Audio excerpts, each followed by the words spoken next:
It'll be Jason Gingell out of the hold of Mesco.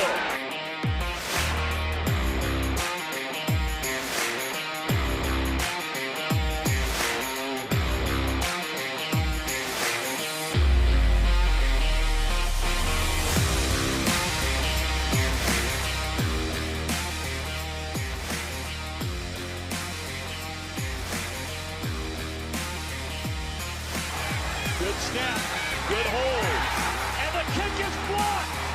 Appalachian State has stunned the college football world. One of the greatest upsets in sports history.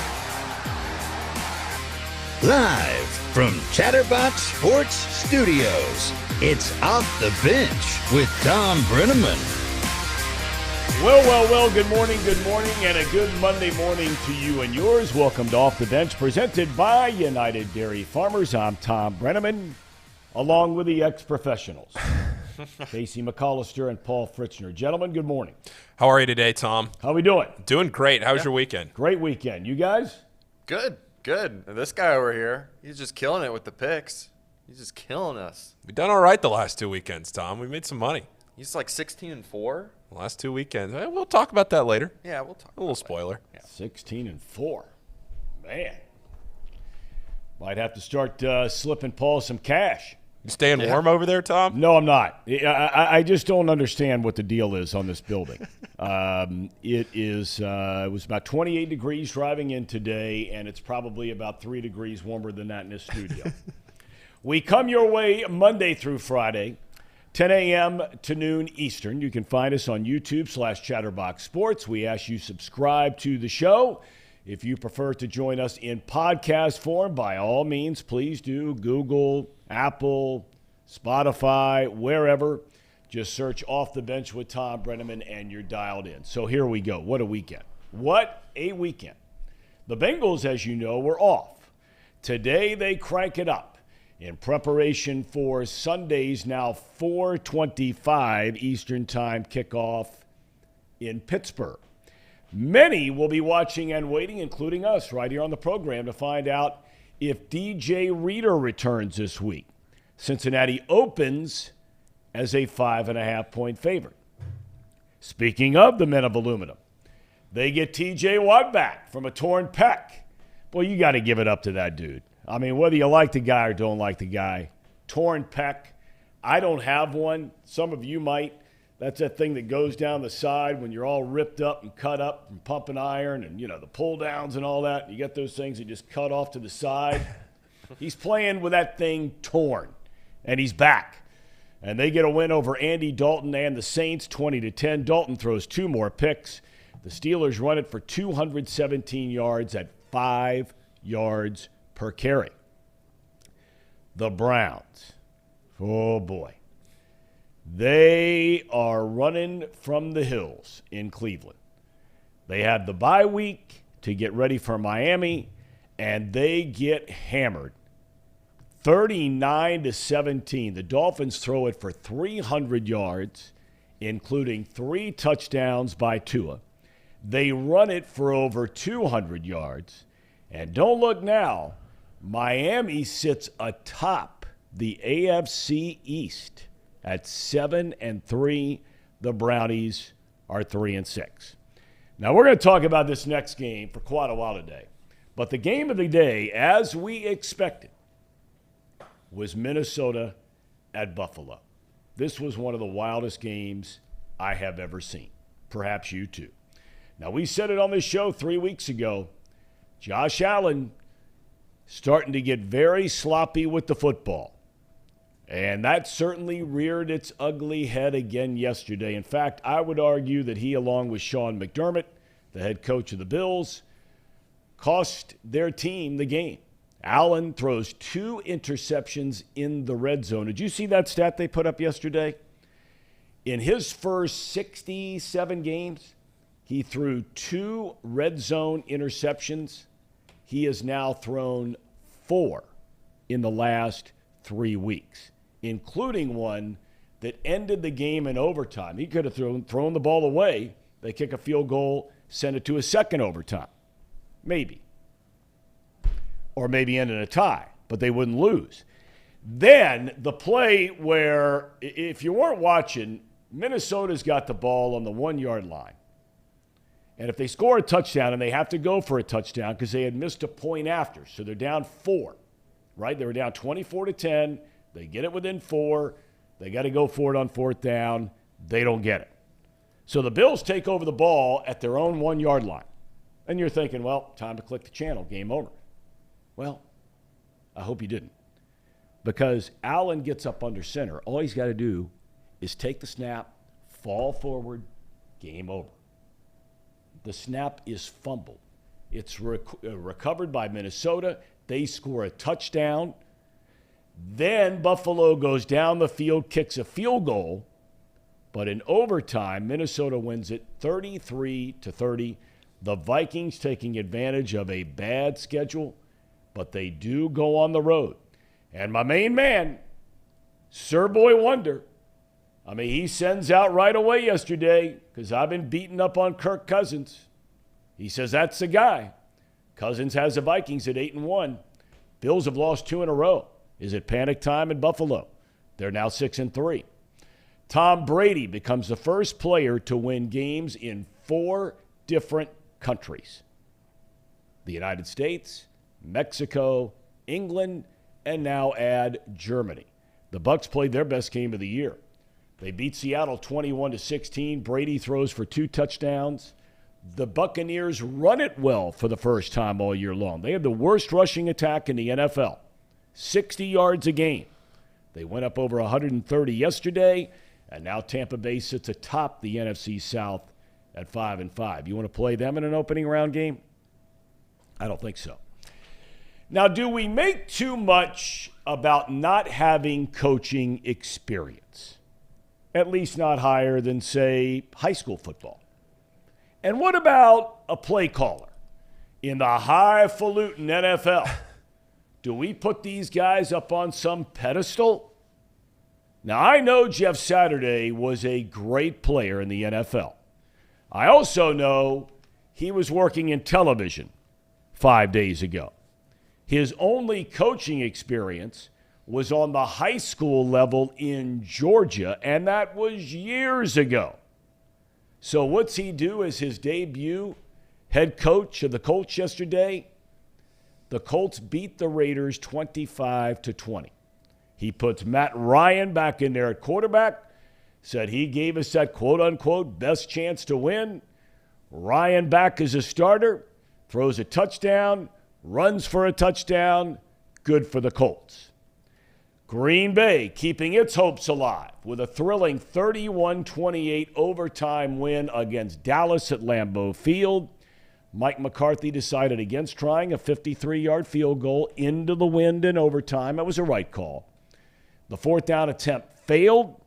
The Packers kick a field goal and go on to win the game. Then last night, very late, the 49ers beat the Chargers 22-16. The Niners defense pitches a shutout in the second half of that game. We'll cover all these games and more on the program here today, and we invite all of you to jump in if you have thoughts. Hundreds watching right now, thousands more jumping on. College football, another thrilling weekend. And hope stays alive for some, while for others, as we predicted on the show, dreams are dashed. Hope is alive for the UC Bearcats playing in a New Year's Six bowl game. They beat ECU on Friday night. Now, in fairness, it was about as ugly as it gets. Terrible game. UC offense looked awful, but they won the game. So it's Temple this week, and then it's at Tulane. If they win these next 2 games, that sets up a rematch with UCF for the conference title and a trip to a New Year's Bowl game for the Bearcats. That'd be 3 years in a row. Number 1, Georgia will stay in that spot after blistering Mississippi State. Number 2, Ohio State blows out Indiana 56-14, but it came at a cost. They're already without Travion Henderson, great running back. Their other star tailback from Winton Woods, Mayan Williams, left the game. After 15 carries, 147 yards, it was a leg injury. No word yet how serious that is. Ohio State is now down to its third-string tailback. That's a freshman, Dallin Hayden. And Michigan looms 2 weeks away. We'll get to the Cameron Babb story from that game a little bit later on. It was one of the most emotional moments I have ever seen in sports. Speaking of the Wolverines, they drubbed Nebraska 34-3. Now, Illinois all of a sudden looks just very beatable, right? But Michigan has to go play at Illinois. That is going to be a smash-mouth football game for the Wolverines in Champaign with Ohio State the following week. That now brings us to number 4, TCU. Nobody gave them a chance. Despite being 9-0, the Horned Frogs were a 7-point underdog at Texas. Well, after a bruising, defensive-dominated first half, it was 3-0 TCU at the break. TCU's offensive line just dominated the once again overhyped Texas Longhorns. 17-10 the final. Texas did not score an offensive touchdown in the game and did not reach 200 yards of offense. That's the University of Texas? Steve Sarkisian? Are you kidding? And dreams are dashed, as we predicted they would be for Oregon. Another overrated team. They came in number 6. And the Ducks lose at home to number 25, Washington, 37-34. Won another Pac-10 fraud, Pac-12 fraud, whatever they're called, UCLA. I mean, you got to be kidding. They lose to Arizona 34-28, so the only chance of a Pac-12 team crashing the college football playoff party, the USC Trojans. Now, their remaining schedule has UCLA this week, Notre Dame the following week at home, and potentially Utah for a second time. Utah handed USC its only loss of this year. College hoops over the weekend. UC yesterday beat Eastern Kentucky. Cats go to 3-0. 87-69 the final. 5 Bearcats score in double figures. And as Paul Fritchner knows, Friday night, Xavier hammered Montana. The Muskies have Fairfield tomorrow night, and then we'll host number 13 Indiana at the Cintas Center on Friday night. All right, boys, where do we start? Where do we start? Do we start with Minnesota and Buffalo? I think we have to. That was the game of the year. Game of the year. Game of the year. Should it be panic time in Buffalo? They've lost 2 in a row. They're 6-3. They're no longer even in first place in their own division. I don't think it's panic time in Buffalo, but it's definitely a reason to be concerned because these weren't issues that you felt like Buffalo was going to have a lot of this year, and now all of a sudden in the last 2 weeks you come out and you see a Buffalo team that everybody was thinking was damn near invincible. Now all of a sudden they've lost a couple and they're looking very beatable. The way they lost that game yesterday, it didn't feel to me like the Vikings went out and just dominated them. They won by 2 touchdowns and what's going on in Buffalo? The what's going on in Buffalo question to me, Tom, was more so like, how do you fumble the ball in your own end zone? How do you not execute a play like that? And even looking into the overtime period, the only reason they were even given a shot in that game was because Gabe Davis, that catch he made, wasn't reviewed. If that catch he made was reviewed, that wouldn't have been a catch. The ball hit the ground. You're right. There are just so many like little things in that game that, especially down the stretch, that you're thinking, okay, Buffalo's got to figure some things out here if they're going to really want to be that upper echelon, best team in the NFL, Super Bowl contender that you think they are. And unless the Super Bowl is played at 1 p.m., we have a hard time believing that the Vikings are that way either. Yeah, to me, this says more about the Bills and their inconsistent play. And this has not really been a new issue. This is something that's kind of troubled them even going back to last year. As good as Josh Allen was, he would have slumps. I mean, bad games. And I mean, you just can't fumble your own snap at the 1 yard line. You just can't. Like, you got to make that secure snap. The center's got to do a better job. There's got to be better communication there. I mean, that game was over. The game should have been a W for the Bills. And I get all the other stuff that happened leading up to that interception, like the unreviewed catch. But that's the NFL, right? You're going to get away with some stuff like that. See, but I'm going to interrupt there because, the one thing, and I have a lot of issues with a lot of the rules in college football, but that play would have been reviewed in college football. Yeah. It would have been reviewed. Yeah. And for the life of me, correct me if I'm wrong, once they get under 2 minutes, I think that the replay officials can jump in. That's right. And they can stop the game. I don't know who is getting paid to do that job in Buffalo, but they did not do their job on Sunday. That play should have been reviewed. I still am having a really hard time in this day and age with analytics. The Sean McDermott decision to not kick the field goal when they could have gone up 13 points, right? And he decides to go for it on 4th down. That's when Allen threw his first of 2 interceptions in the end zone. They go for it on 4th down, and Minnesota gets the ball back. They go down the field. Now, the whole thing kind of got lost in the shuffle because when Minnesota missed the point after, it changed the whole dynamic of what you were going to have to do then on offense. The other part of that thing, and I hate to tell you, I thought Jamar Chase was the best receiver in the NFL. Oh, man. He's not. The best receiver in the NFL is that cat from Minnesota.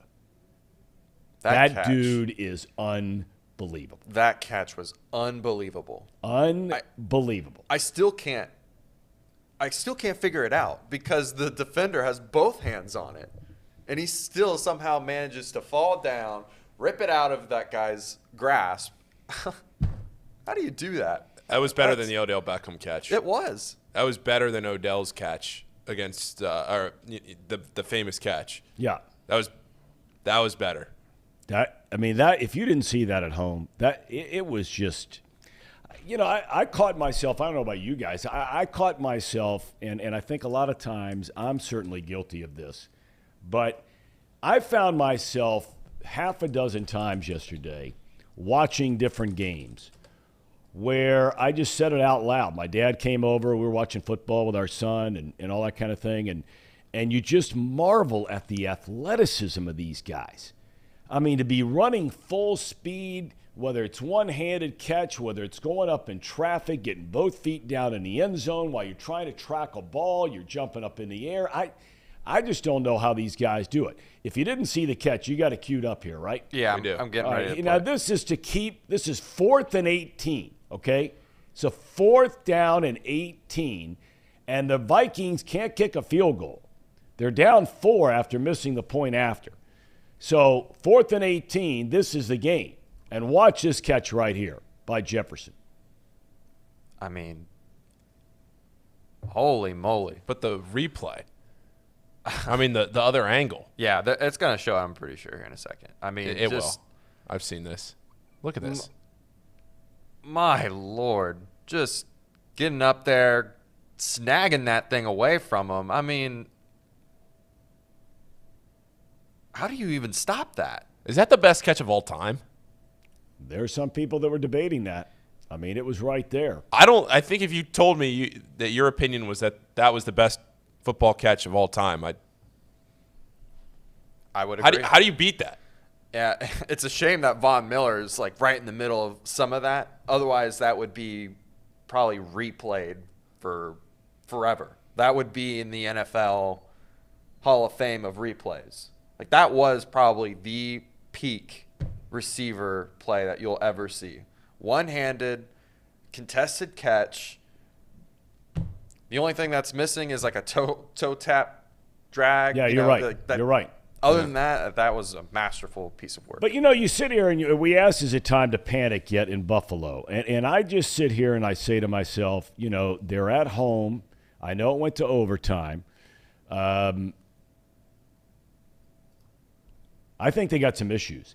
And I think early in the year when everybody was ready to hand them a trip to the Super Bowl out of the AFC, that is very much called into question now. Don't get me wrong, talented team, great quarterback, good coach. He's a good coach.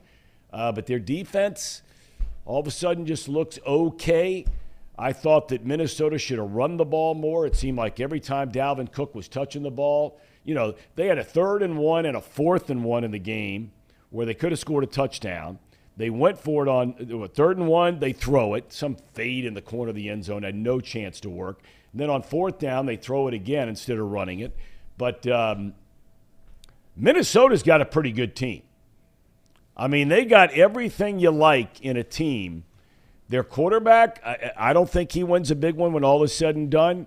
But when he gets hot, he can really, really get hot. We talked about Jefferson. Dalvin Cook is a fantastic running back. And their defense, not great, but not bad. I'm still not sold on them. Do we got my top 5 here this week? I want to know where you guys think about this. Power 5. We do. All right. And you guys, I don't know how you can put anybody else but the Eagles first. They play tonight against the Washington Football Wizards, but they're undefeated. Okay, they're undefeated. They're the most complete team so far. Chiefs can be beat, but they're 2. I'm going to put Minnesota 3. I had a real hard time putting Buffalo 4 because I got to tell you, I'm just not feeling it. And then there's Miami. Now, you go back and you look at the Bengals game against Miami on that Thursday night here, okay? If Tua doesn't get knocked out of that game, the more and more I watch Miami, the Bengals would be sitting 4-5 at the break instead of 5-4. I don't know about that.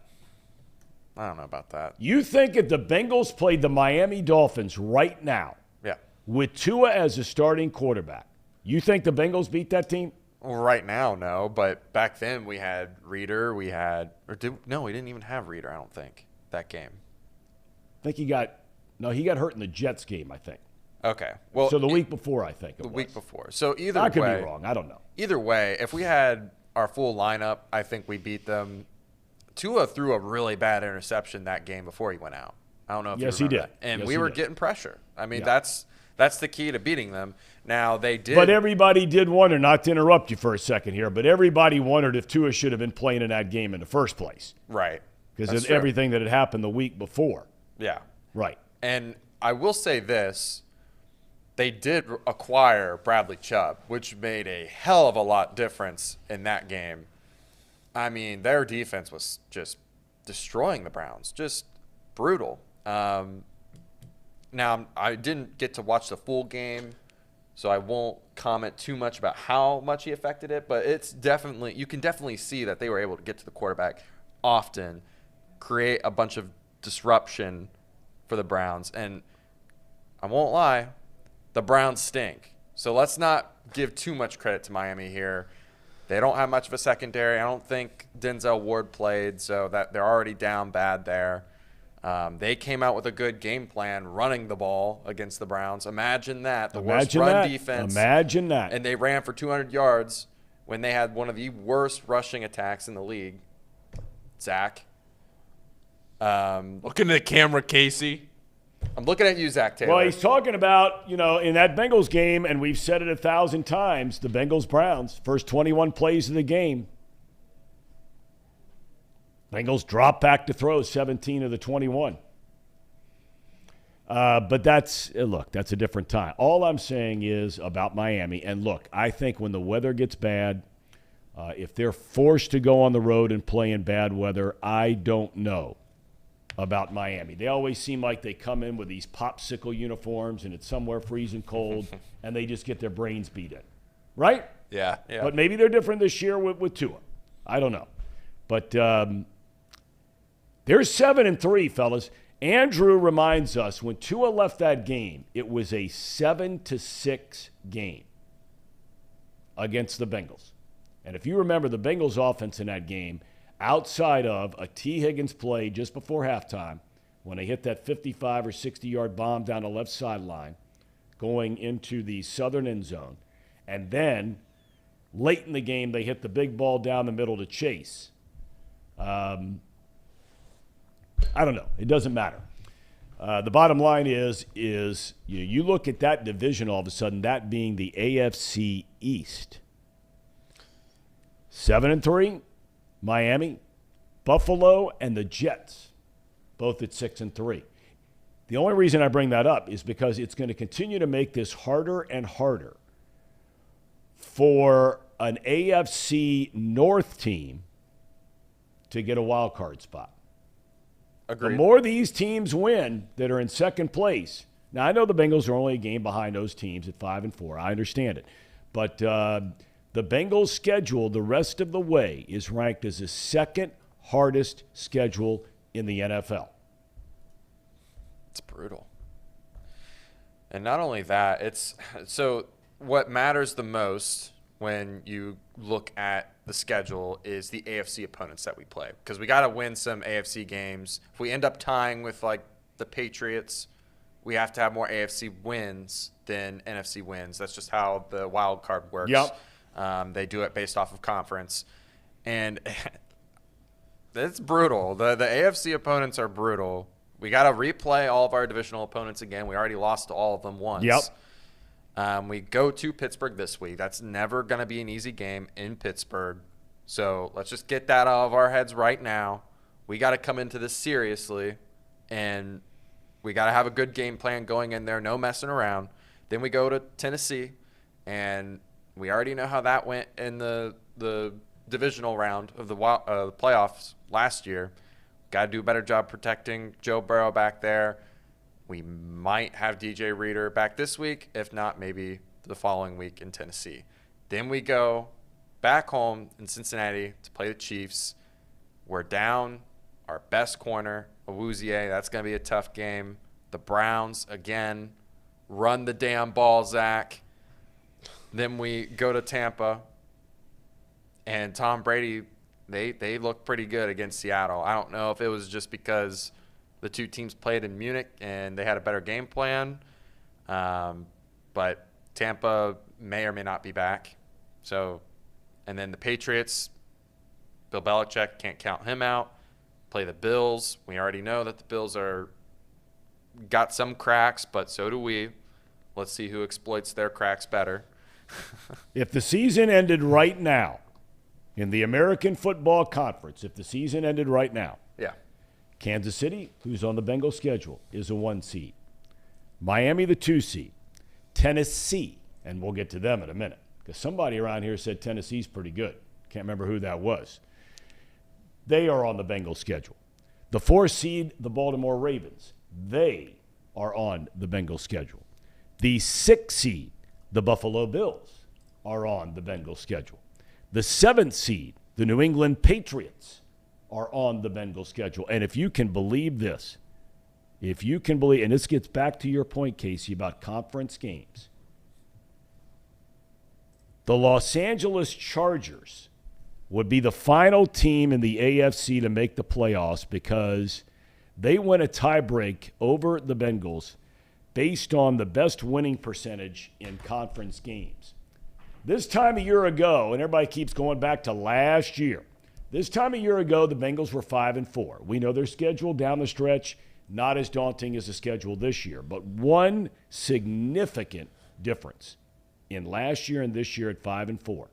This time a year ago, the Bengals were 2-1 inside their division. This year, as you just said, they're 0-3. I think they have to sweep their division. Yeah. They got to have a legitimate chance at the playoffs, whether it be as a division champion or a wild card.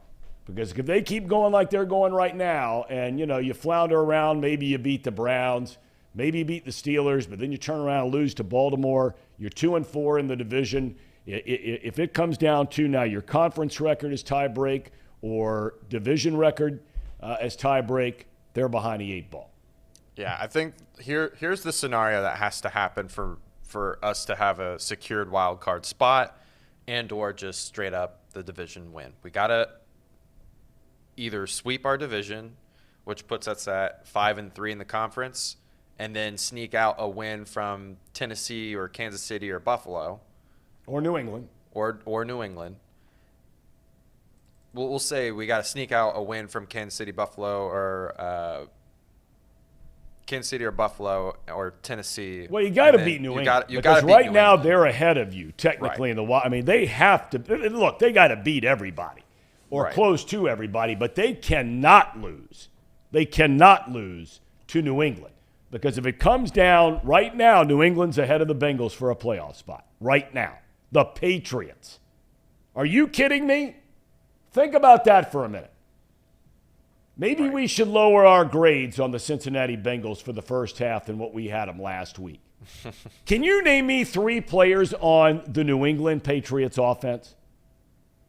Mac Jones, Bailey Zappi, and... Yeah, but only one of those guys can play at one time. All right, I'll give you a good one. Ramondre Stevenson. Okay. He's a good running back. Okay. All right, but you know what I'm saying, the point I'm making. Okay, even some of the most hardcore football fans out there can't name anybody besides Mac Jones on that Patriots offense. You could rip off 5 names as a better than average football fan that the Bengals have on offense, right?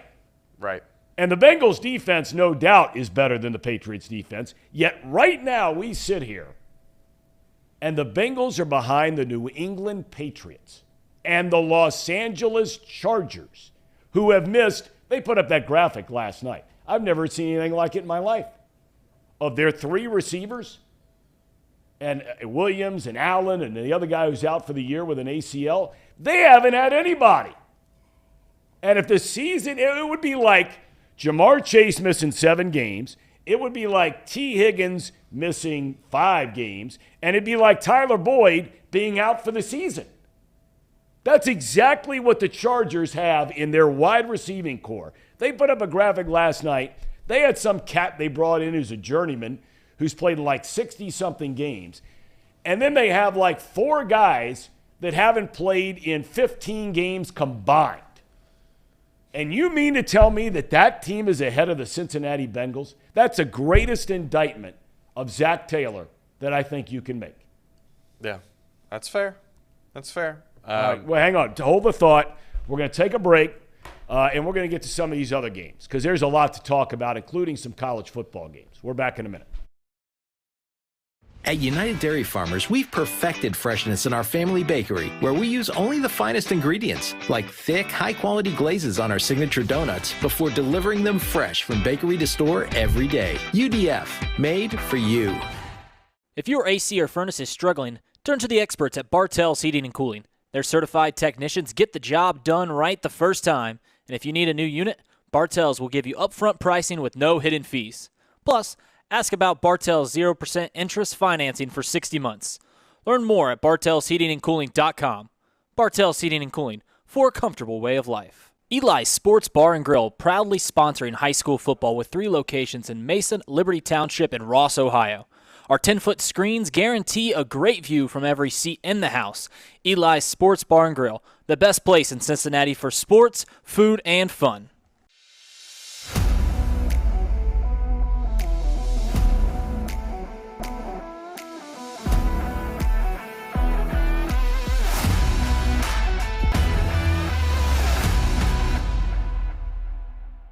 Where can you turn when you're in pain? Turn where more high school, college, and pro athletes turn. Where your neighbors and weekend warriors turn. Turn to Beacon Orthopedics and Sports Medicine and get superior care on your schedule. That's the Beacon difference.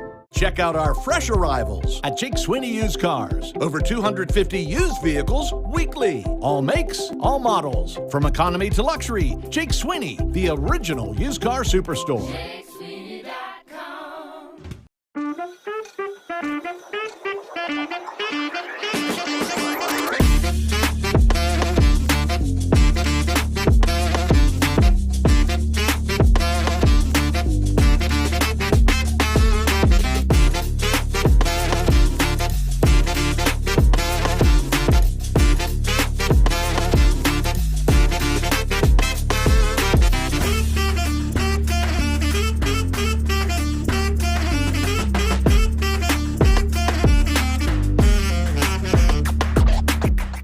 audience, like, it's not exactly a set in stone, like, this is what they're going to be the whole year. Teams move up and down based off of how they perform, right? Oh, if there's one thing we know about the stink list, it is that it is a fluid situation. It is a fluid situation. Very reactionary. And if Next time Who is we that have Trace you guy? on- What? Who is Trace? that Trace guy? He's like a legend. We're scared of this guy on Twitter. Trace Have you heard Fowler? about him? Our boss? He's the boss around here, Zim. Hey, this guy has come into our Twitter community and scared the living daylights out of everybody that's in there. He comes in there and talks about these bets, and everybody just shuts up. Nobody talks, and they listen. He scared us, and he single-handedly lost the Browns game for us. He told us that we were going to lose the Browns game by a lot of points, and everybody got scared, and the energy was different. I don't want this guy coming back and talking. Trace is going to come back and start talking about, oh, the Bengals going to lose, and everybody's just like, even me. I was like, who is this guy? And then he just leaves like the Grim Reaper. And then we were just sitting there, we were just talking about chili after that. Nobody even wanted to talk about football. This guy Trace is a demon. I don't know who this guy is. He's get him away from me. I don't know who he is. He was like, hey, Zim, it is me, Trace. And he came out of nowhere. And I was like, what? Who is it? 20 minutes just assassinated everybody's heart and their soul and took it out their chest. I was watching, there is a documentary about Nolan Ryan on Netflix, which is a spectacular piece. And I say that in all seriousness. I always thought, he was one of the great pitchers of all time. But after watching this thing, you just scratch your head and have a hard time coming to grips with how a guy. All right, so we're sitting here and we're looking at the Bengals schedule. We're no different than you. We're doing it right here on Off the Bench, presented by United Dairy Farmers. And here's the deal, okay? It's as simple as it gets, okay? If you want to pretty much guarantee yourself a chance to get into the postseason, whether it be as a divisional champion or, risky albeit, a wild card, but you got to get to 10. 9 ain't going to do it. You got to get to 10 because you got teams already in the wild card hunt, sitting at 6, okay? So, you got to sweep the division. That gives you 8 wins. So that's victories over Baltimore and Cleveland here at home, and then, of course, this Sunday against the Steelers. That puts you at 8. To get to 10, you would then need to win 2 of the following 4 games. Kansas City, Buffalo, Tampa Bay, Tennessee. Now, you guys like your chances of sweeping the division? I like the chances. Yeah. Yeah, I like the odds of the Browns and the Ravens playing us at home. Okay. And I think we can beat the Steelers in Pittsburgh. I like that. I think I'm comfortable with saying that they can do that. What gets me is the next 2 wins, because they can afford to lose the Bucs, but after that, the Bills, Patriots, and Tennessee, those are all conference games that you are so valuable when you're looking at a wild card spot. Oh, and the Patriots. Did we mention the Patriots? We mentioned okay. the Patriots. Yeah.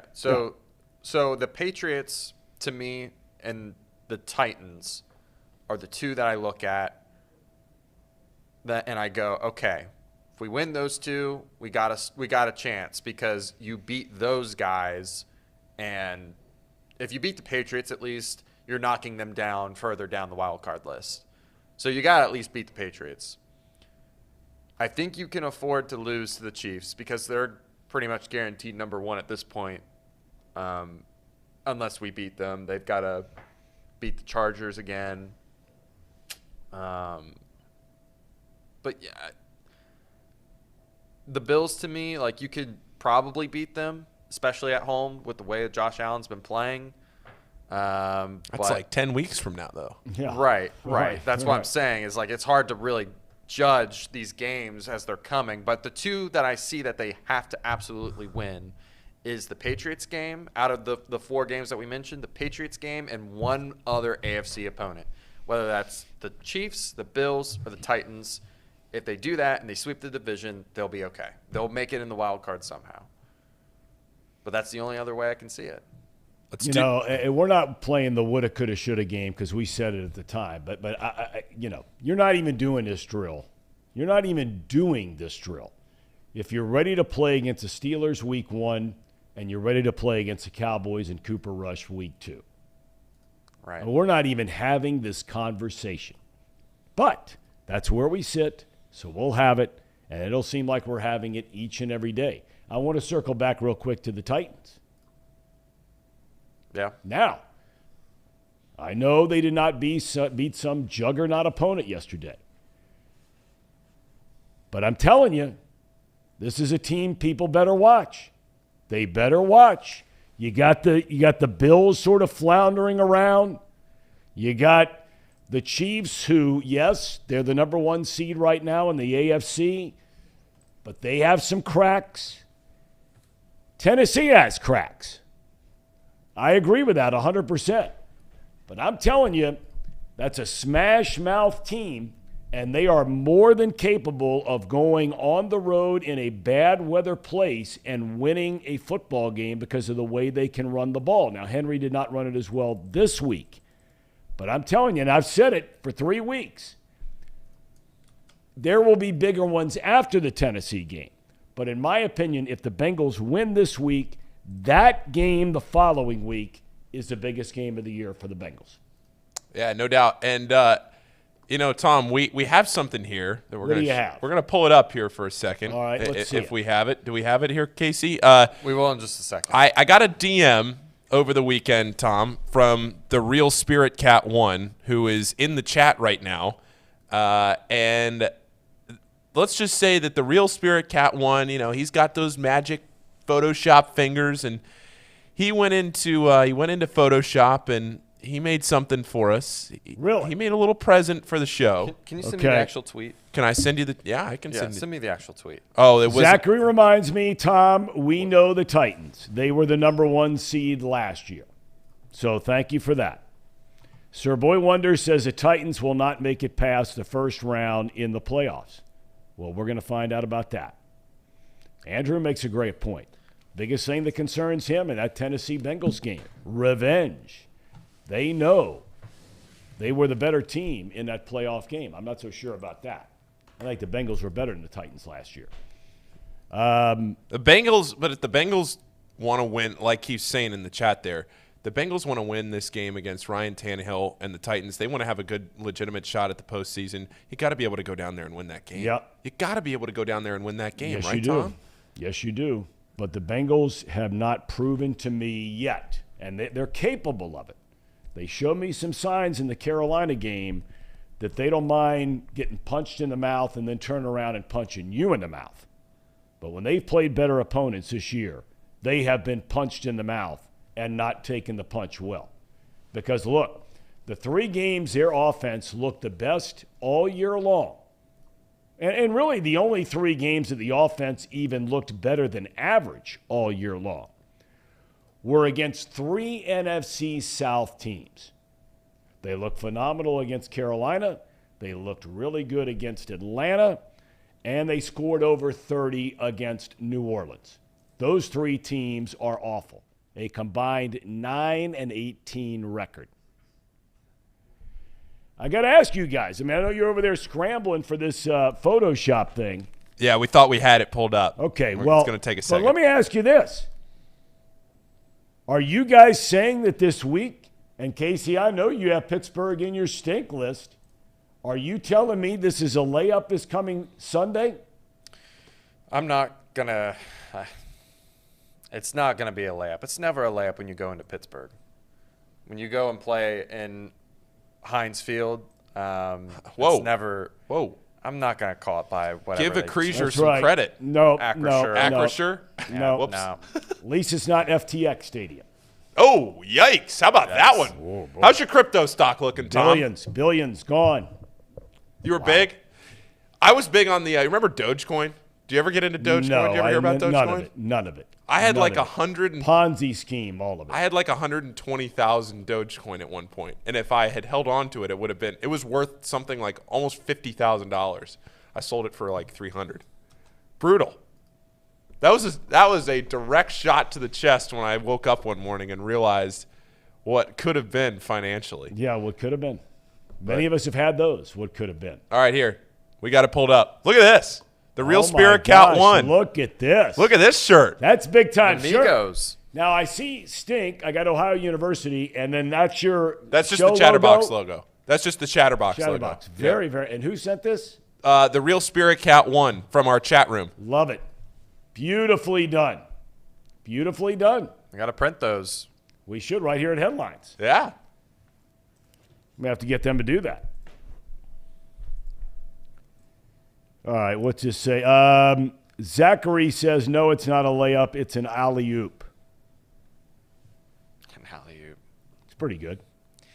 Well, if we're going to talk about the stink list or mention it, should we bring it up and let the viewers see Well, the stink? let's get to the stink list after we go through a couple of other topics here. Okay. I want to go through the Jeff Saturday thing. Oh, yes. Now, let's backtrack 4 weeks, okay? The Colts owner, Jim Irsay, fires the offensive coordinator. Gone, because they're not scoring. They're turning the ball over a lot. Matt Ryan's a big part of that. The following week, Matt Ryan is benched for the season, okay? Sam Erlinger comes in, plays, they lose. The next week, they fire the head coach in Frank Reich. Irsay then hires, yes, working as a consultant for the team, and for the life of me, I don't know how that works. I mean, I just did the blurriness between Saturday's working for ESPN and he's a consultant for the Colts. Okay, good for him. God bless you if you can get it. Good work. Saturday has never coached higher than high school football in Georgia. Great player, multi-Pro Bowler, was a center for Peyton Manning all those great years in Indianapolis. But he's hired as the coach. We told you last week, basically the number 3 guy in the pecking order on the offense is the only guy left after the purge. He's never called plays at any level in his life, not one time, okay? He's named as a play caller. He's an ordained minister. In fact, he was the minister for Frank Reich's wedding. He takes over the play call, and they win the game 25-20 over the Las Vegas Raiders. I mean, it's amazing. It is. It's amazing. And I asked a question in the monologue. Are we at a point now where all we do is put these guys on pedestals and say, oh, he's a coach in the NFL. He's got to be smarter than everybody else. Well, I don't know. What do we have here? We have 2 things, actually. We have Jeff Saturday, which we're about to put up. But the other thing, and we can talk about this later, I just want to throw it in here before we play this sound. DJ Reader did just get cleared for practice a minute ago. There we go. Okay, so that's great something news. Something to look at. All right, here's Jeff Saturday. This was out of the post-game locker room yesterday. This was a 2-minute clip of Jeff Saturday in his post-game speech to the team. The Colts tweeted this out. So Week, man. Been a tough one on all of you. Can't tell you how proud I am of each and every one of you. Coaches, players, staff, everybody stepped up. All 3 phases, man. Things we talked about. Offense, ran it for over 200. Threw it for over 200. Defense, shut 28 down, 77 yards rushing. Had to make a play on 17 at the end. What we do? Make a play at the end, man. Make a play at the end, man. Hey, make a play at the end, man. Who goes hardest the longest, man? That's how this game is decided. The most physical football team won today. Can't tell you how much I appreciate it. Hey, Parks, congrats, man. Yeah. Fired up.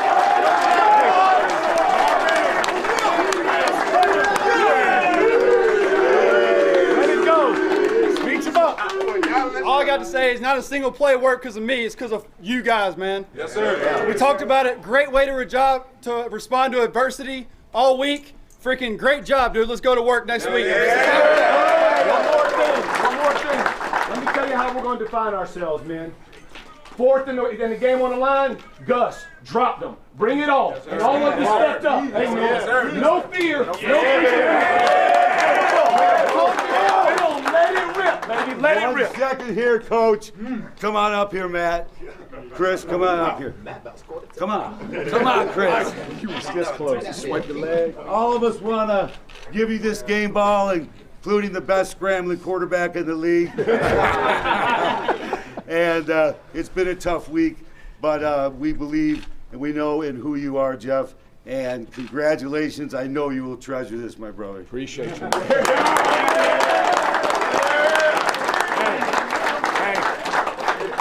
We all getting balls. Everybody's getting a game ball, man, because we all put it in. Everybody gets a game ball, and my favorite thing about football, Victory Monday. We'll see y'all Wednesday. That's good stuff right there. You realize they're one spot behind the Bengals? Yeah. One spot behind the Bengals for the playoffs. The Indianapolis Colts.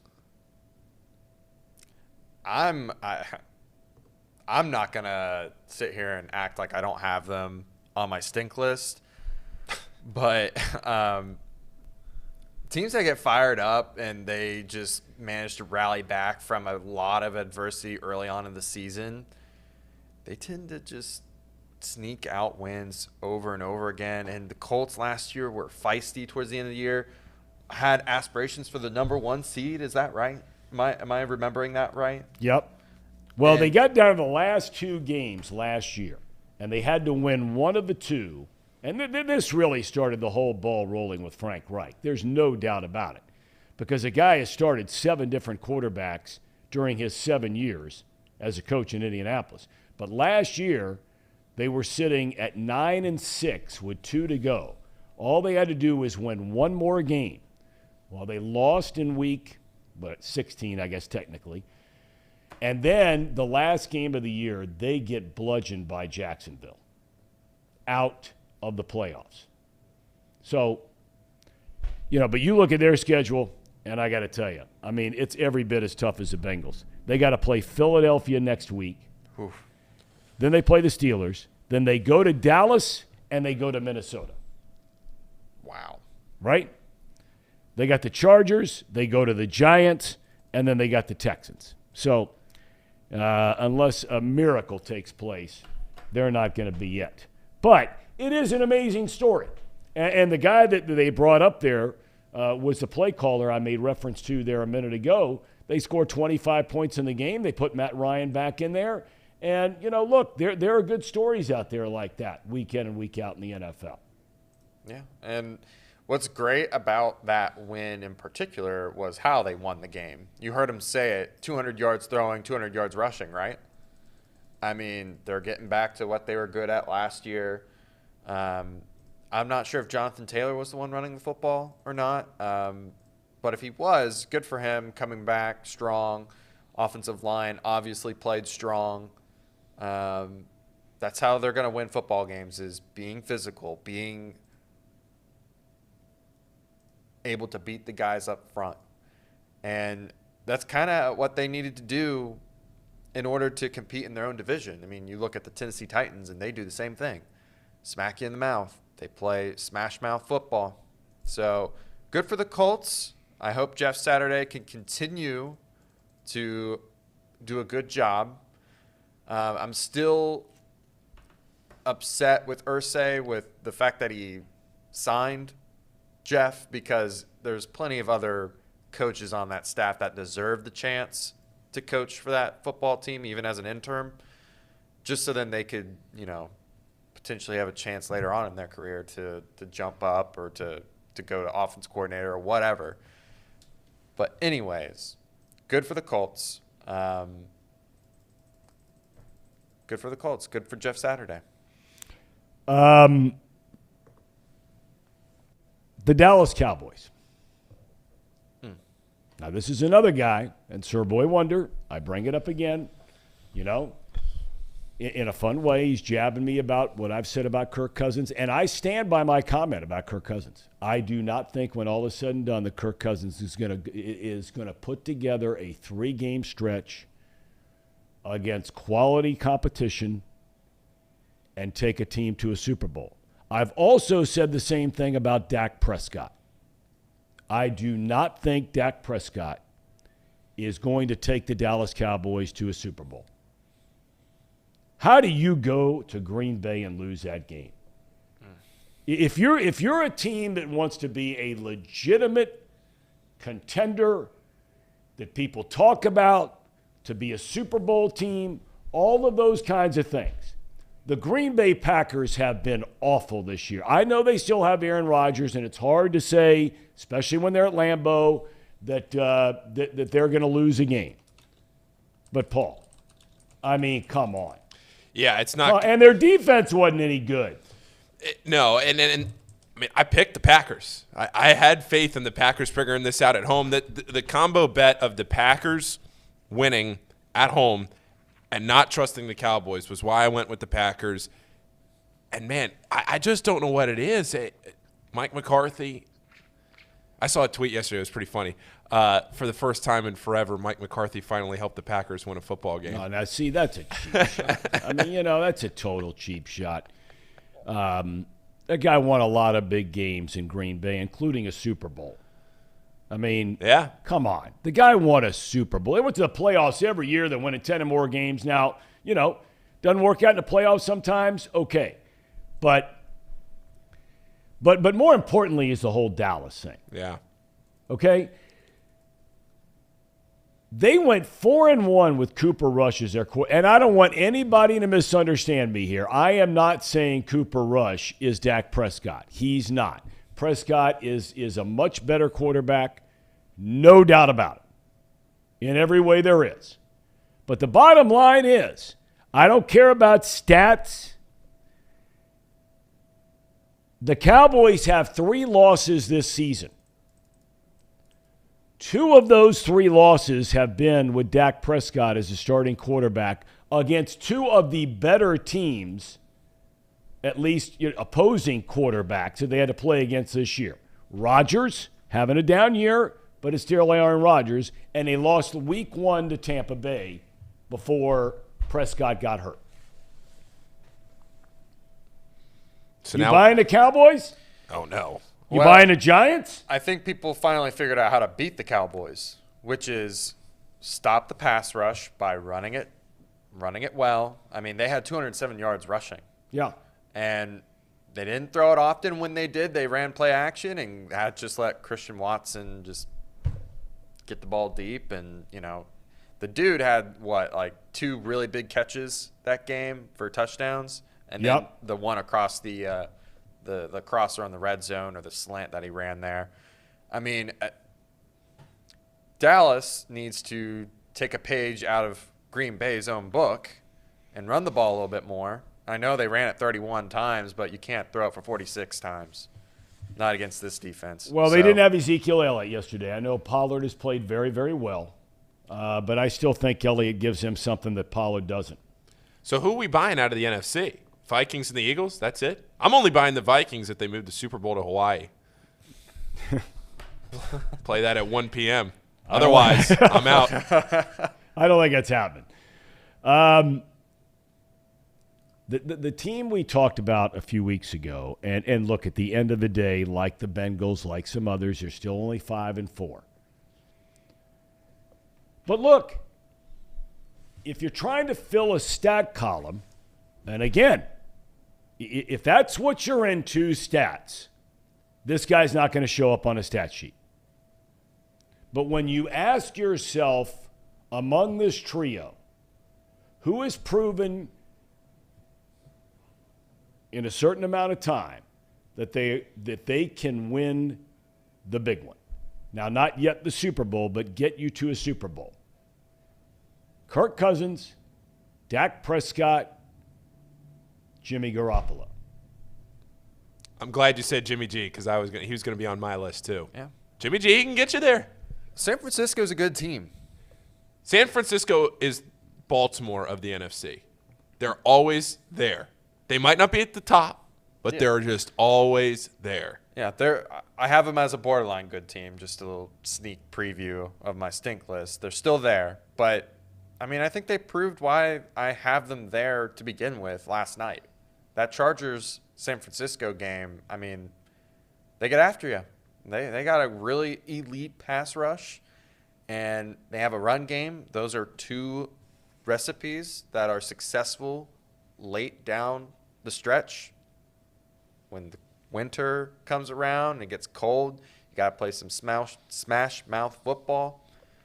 I mean, their team, yes, Jimmy G is not the greatest. No, he's not. But he also, like, if you don't, he's not going to lose you the game if you don't make him lose you the game, if that makes any sense. It makes perfect sense. If you make him throw 30 times, he's going to lose you the game. If you only let him throw 20 times, like Aaron Rodgers this last game and with Matt Ryan, he's going to be just fine. He's going to get you what you need. Yeah, yesterday he doesn't throw a touchdown. He doesn't throw an interception in the game last night, but he's efficient. He gets them and making plays when they have to convert on a third down, whatever it might be. They run it, play great defense. They're 5-4. That was a big win for them last night. I feel bad for the Chargers. We touched on them earlier, and I mean, I just feel really bad. I hate when you see a bunch of guys get hurt. It takes away from the star power of the league, and they've got guys dropping all over the place, including Herbert, who's tough through a rib injury the whole year long. All right. Before we shift gears to the college game, we got our picks coming up at 11:30.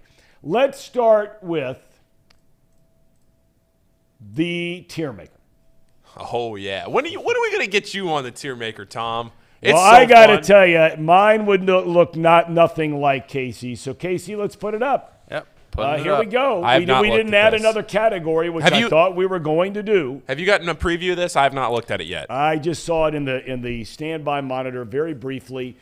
And when I see that the LA Chargers are on the stink list, even though they are in front of Casey's beloved Cincinnati Bengals for the playoffs, it immediately comes into question.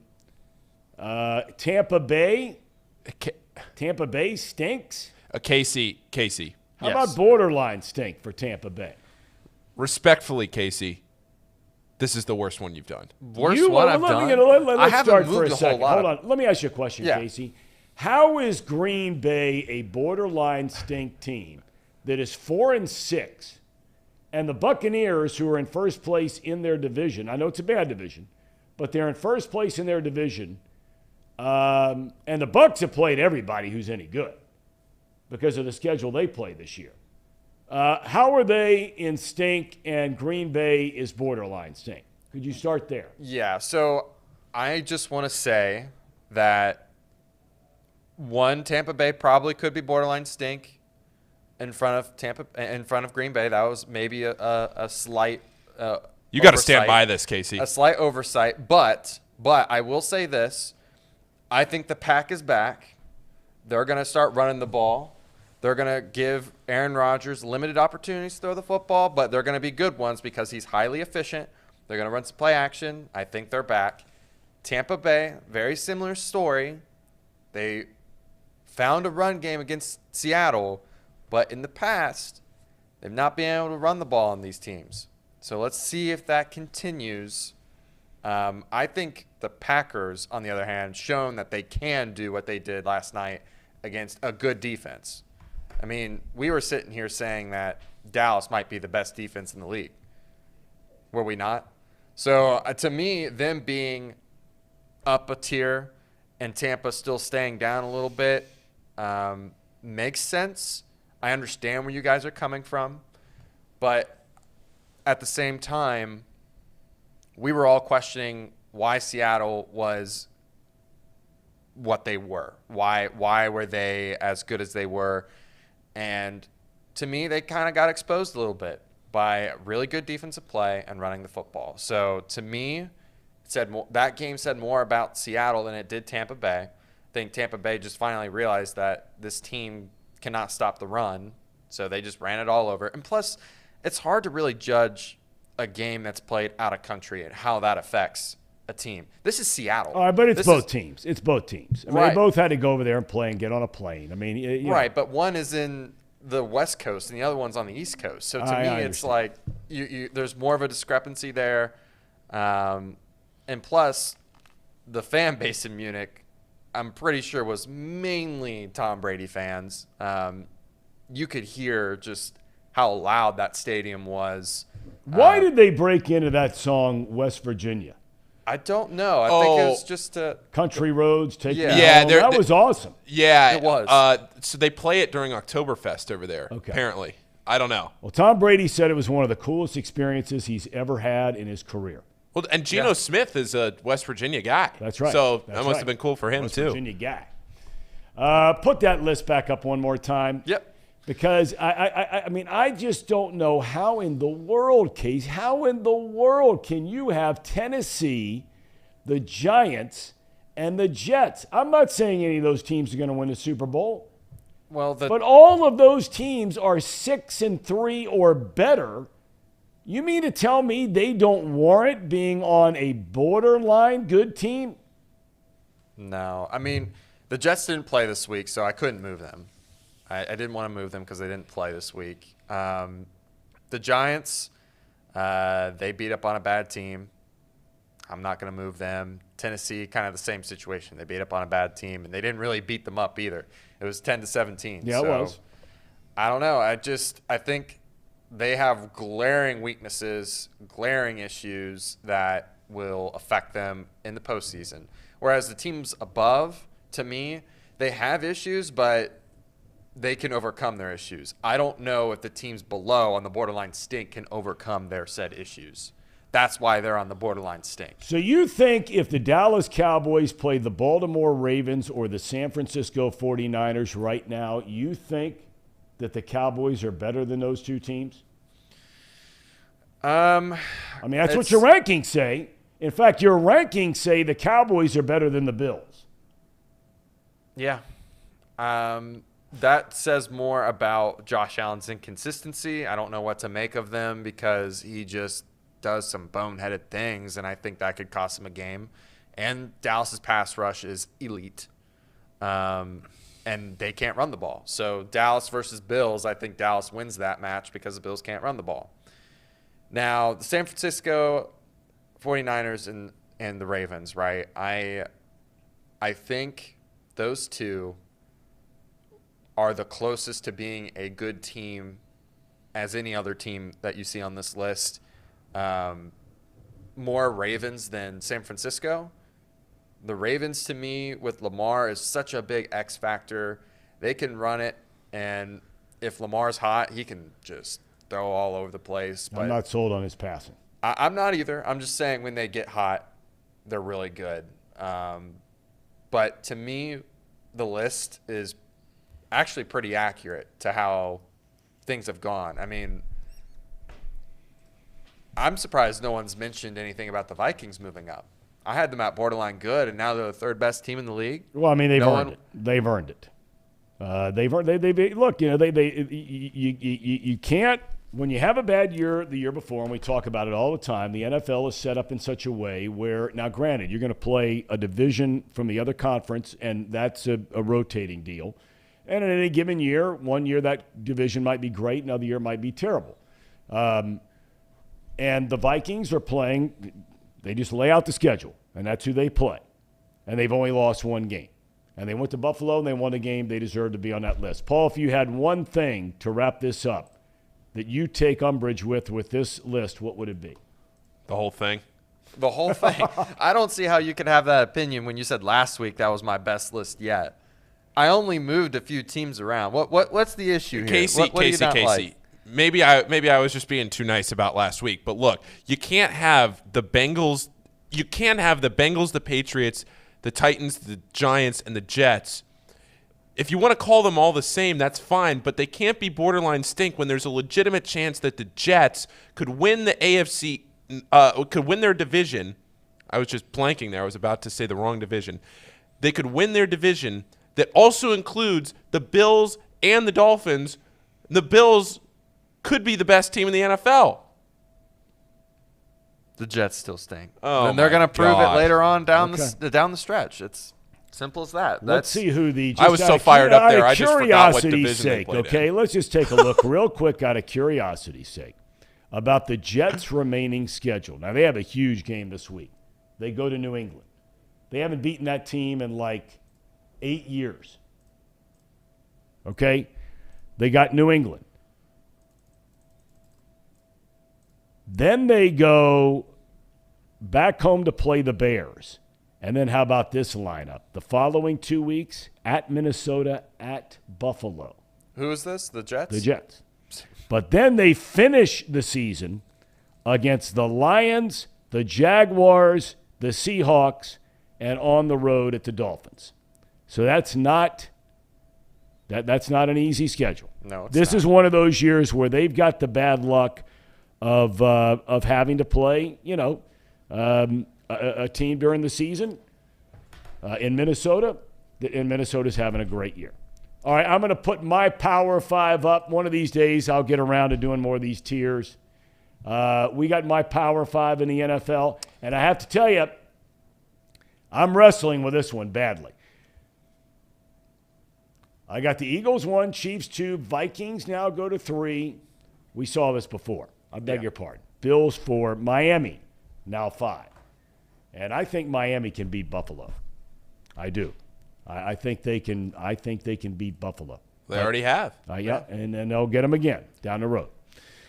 All right, when we come back, we're going to talk a little bit about college football and where all that's going. The next college football rankings come back out tomorrow night. We'll talk about some of the teams who are right in the thick of things, some of the what-ifs of what's to come. Only 2 weeks left in the regular season of college football. It's Off the Bench, presented by United Dairy Farmers. At United Dairy Farmers, we've perfected freshness in our family bakery, where we use only the finest ingredients, like thick, high-quality glazes on our signature donuts, before delivering them fresh from bakery to store every day. UDF, made for you. If your AC or furnace is struggling, turn to the experts at Bartell's Heating and Cooling. Their certified technicians get the job done right the first time, and if you need a new unit, Bartell's will give you upfront pricing with no hidden fees. Plus, ask about Bartell's 0% interest financing for 60 months. Learn more at bartellsheatingandcooling.com. Bartell's Heating and Cooling, for a comfortable way of life. Eli's Sports Bar and Grill, proudly sponsoring high school football with 3 locations in Mason, Liberty Township, and Ross, Ohio. Our 10-foot screens guarantee a great view from every seat in the house. Eli's Sports Bar and Grill, the best place in Cincinnati for sports, food, and fun.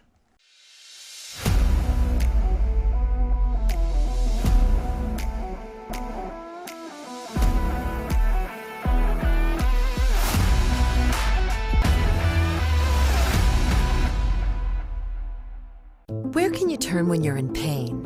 Turn where more high school, college, and pro athletes turn. Where your neighbors and weekend warriors turn. Turn to Beacon Orthopedics and Sports Medicine and get superior care on your schedule. That's the Beacon difference. Check out our fresh arrivals at Jake Sweeney Used Cars. Over 250 used vehicles weekly. All makes, all models. From economy to luxury, Jake Sweeney, the original used car superstore.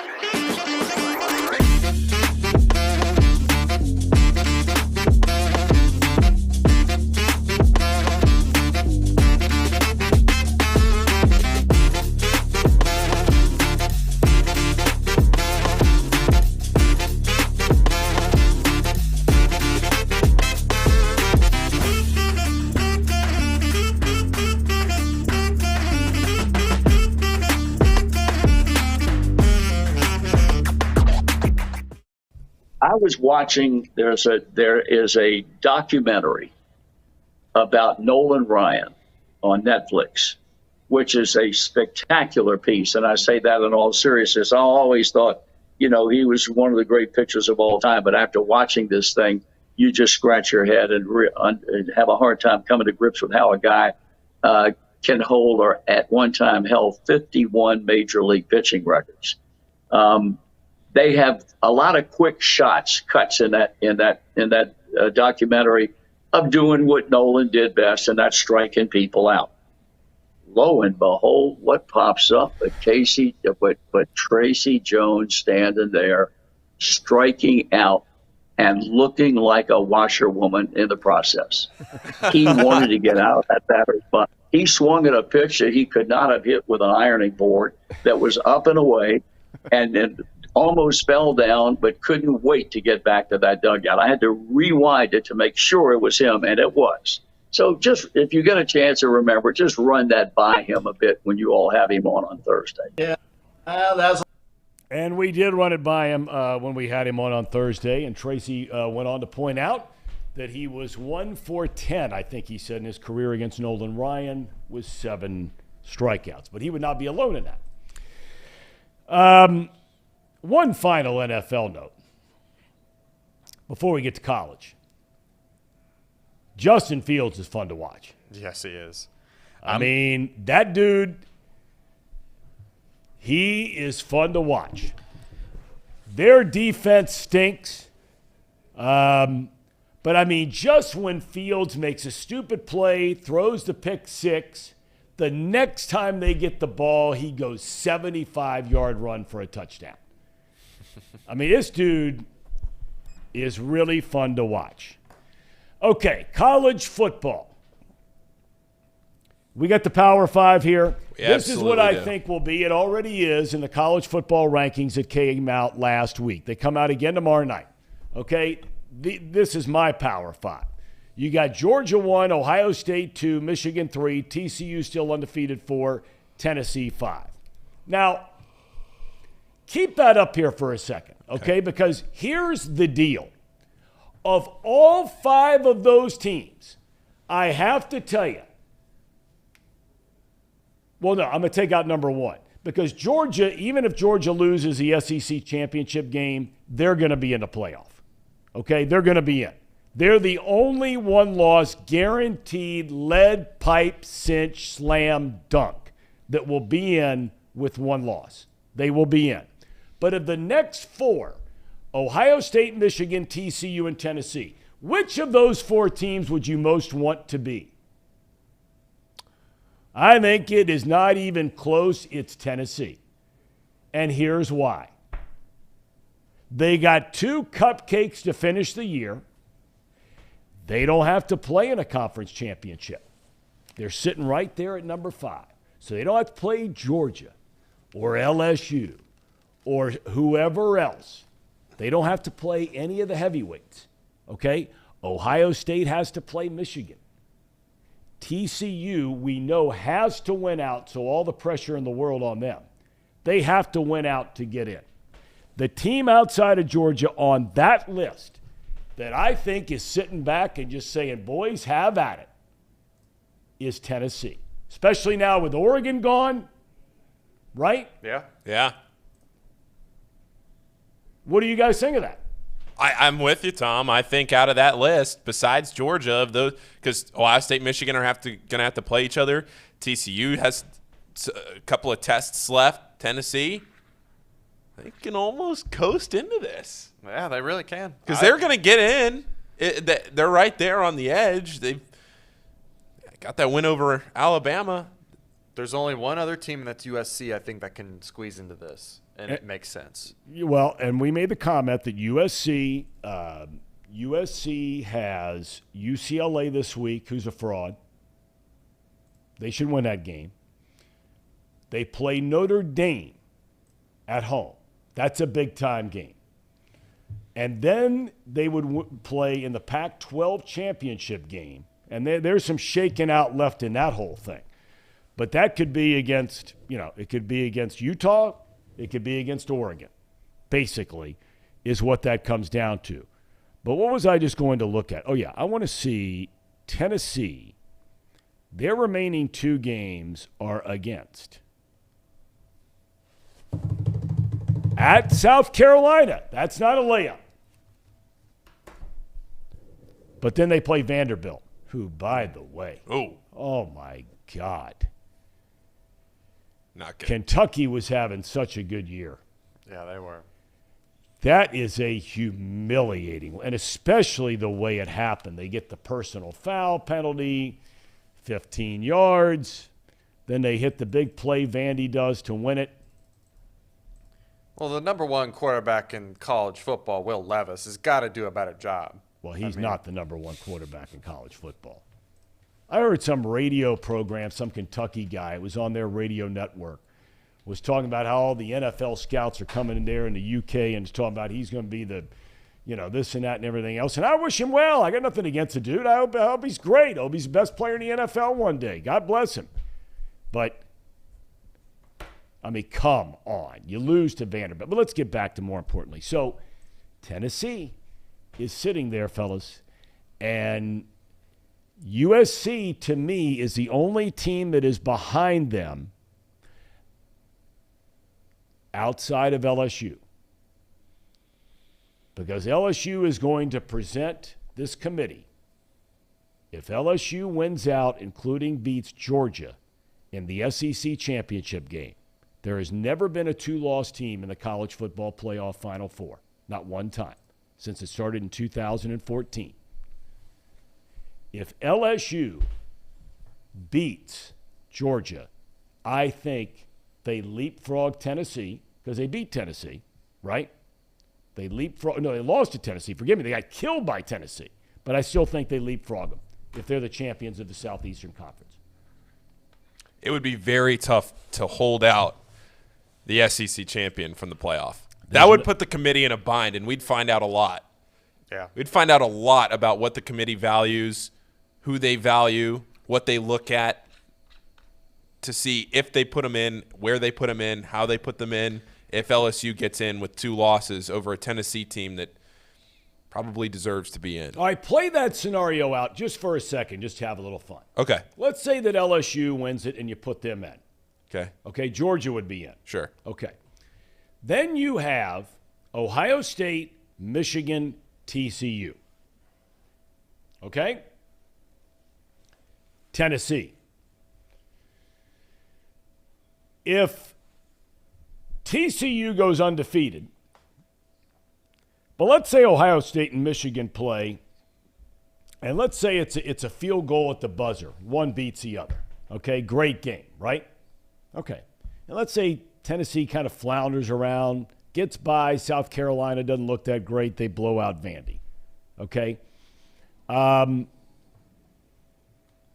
Who would be your fourth if you had the Big Ten champion, whoever, let's just say Ohio State. Ohio State, Georgia, LSU. Now the fourth team to put in.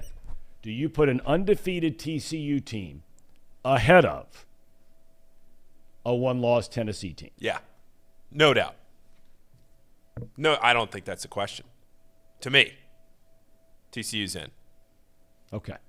I think an undefeated Big 12 champion TCU is in. I don't even think we need to spend a lot of time on that. All right, what about a one-loss Tennessee team that does not play in their conference championship game against a Pac-12 one-loss champion in the University of Southern California? USC.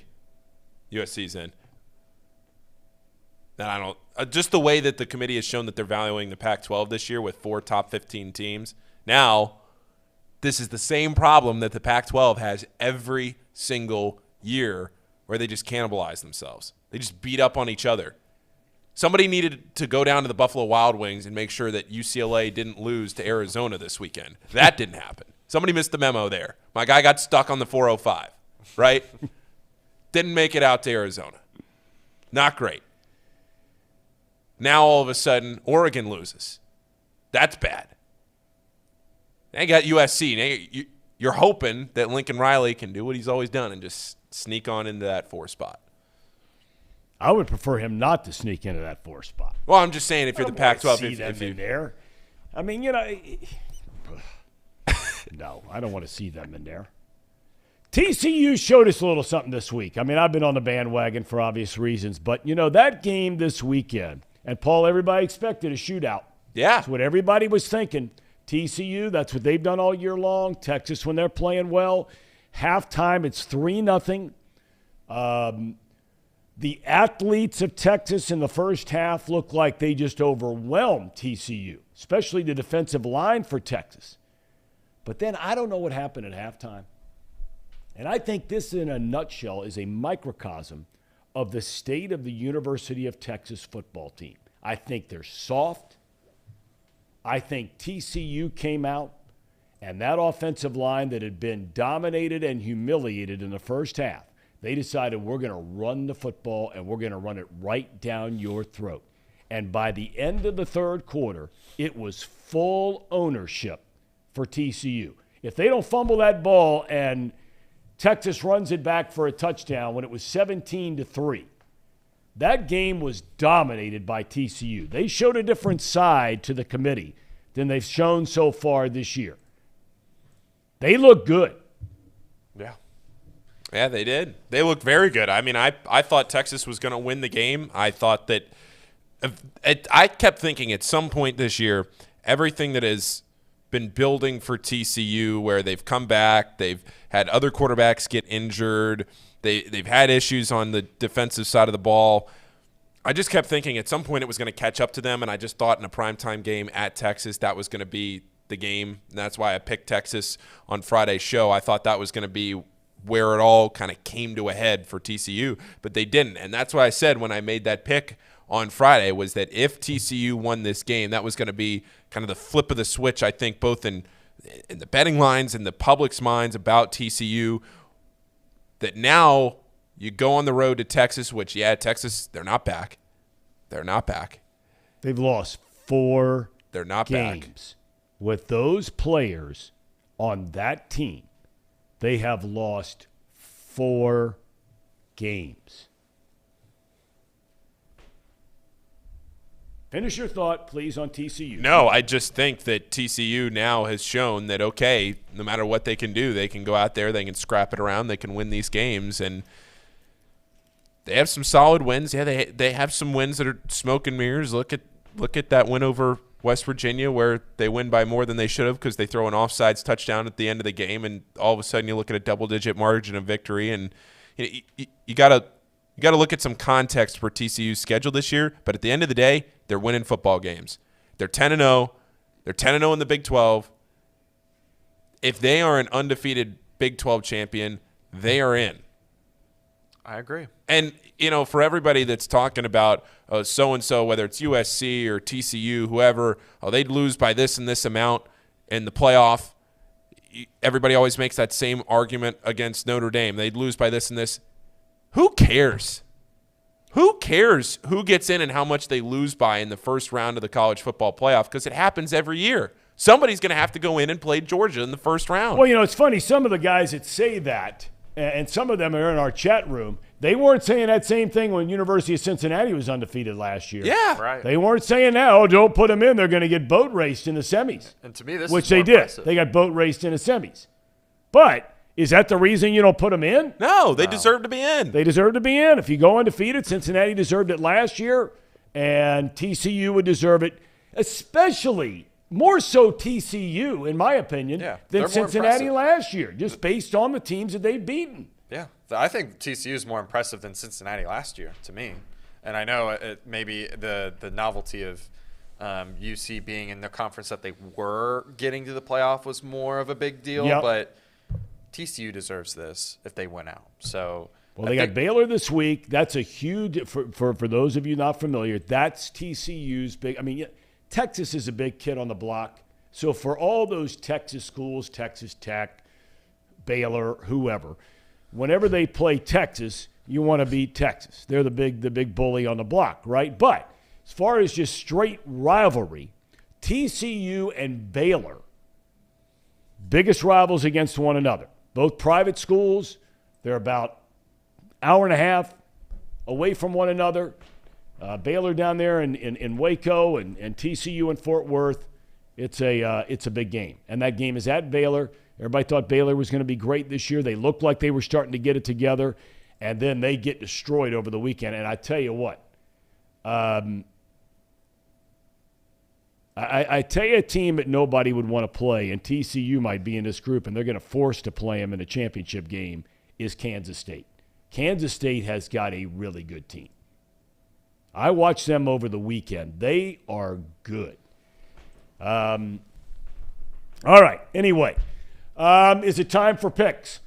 It's time for picks if you say it's time for All right, picks, Tom. I want to get to one last story, which we'll do at the end of picks. Do we have a cherry on top today? That was going to be the cherry on top. Okay. All right, we'll get to that in a minute.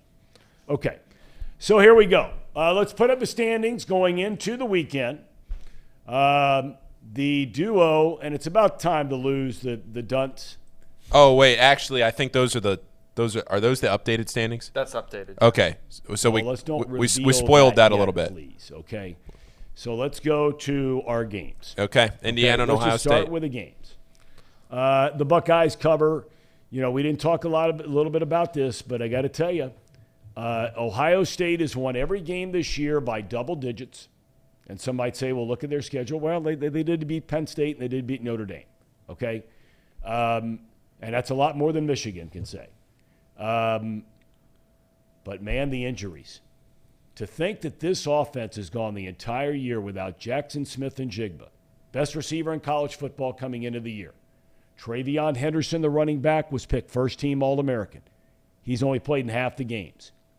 And then Mayan Williams steps in, looks like the best running back in the country, and now he leaves with a leg injury the other day. Ryan Day says they're not serious. We'll find out. Michigan's 2 weeks away. All right, we clean up there as the Buckeyes rout Indiana. There we go. Good pick, guys. Yep. Good job, TCU. Proving us right. Horned Frogs. Go with momentum. It's this right here. It's what they got going on there. Horned Frogs. And if you want to do down with the Longhorns, you walk around like my daughter did down there. Horns down. I wore it for you today. That's right. You're looking good. Looking good. All right. Horned Frogs still undefeated. How about this? All three of us go with the Huskies. And listen. Did you guys see the decision made by the Oregon coach at the end of the game? Yeah, I watched the game. I mean, I tell you, it's kind of like baseball, and I know a lot of the people out there are going to throw something at their computer screen or whatever it is.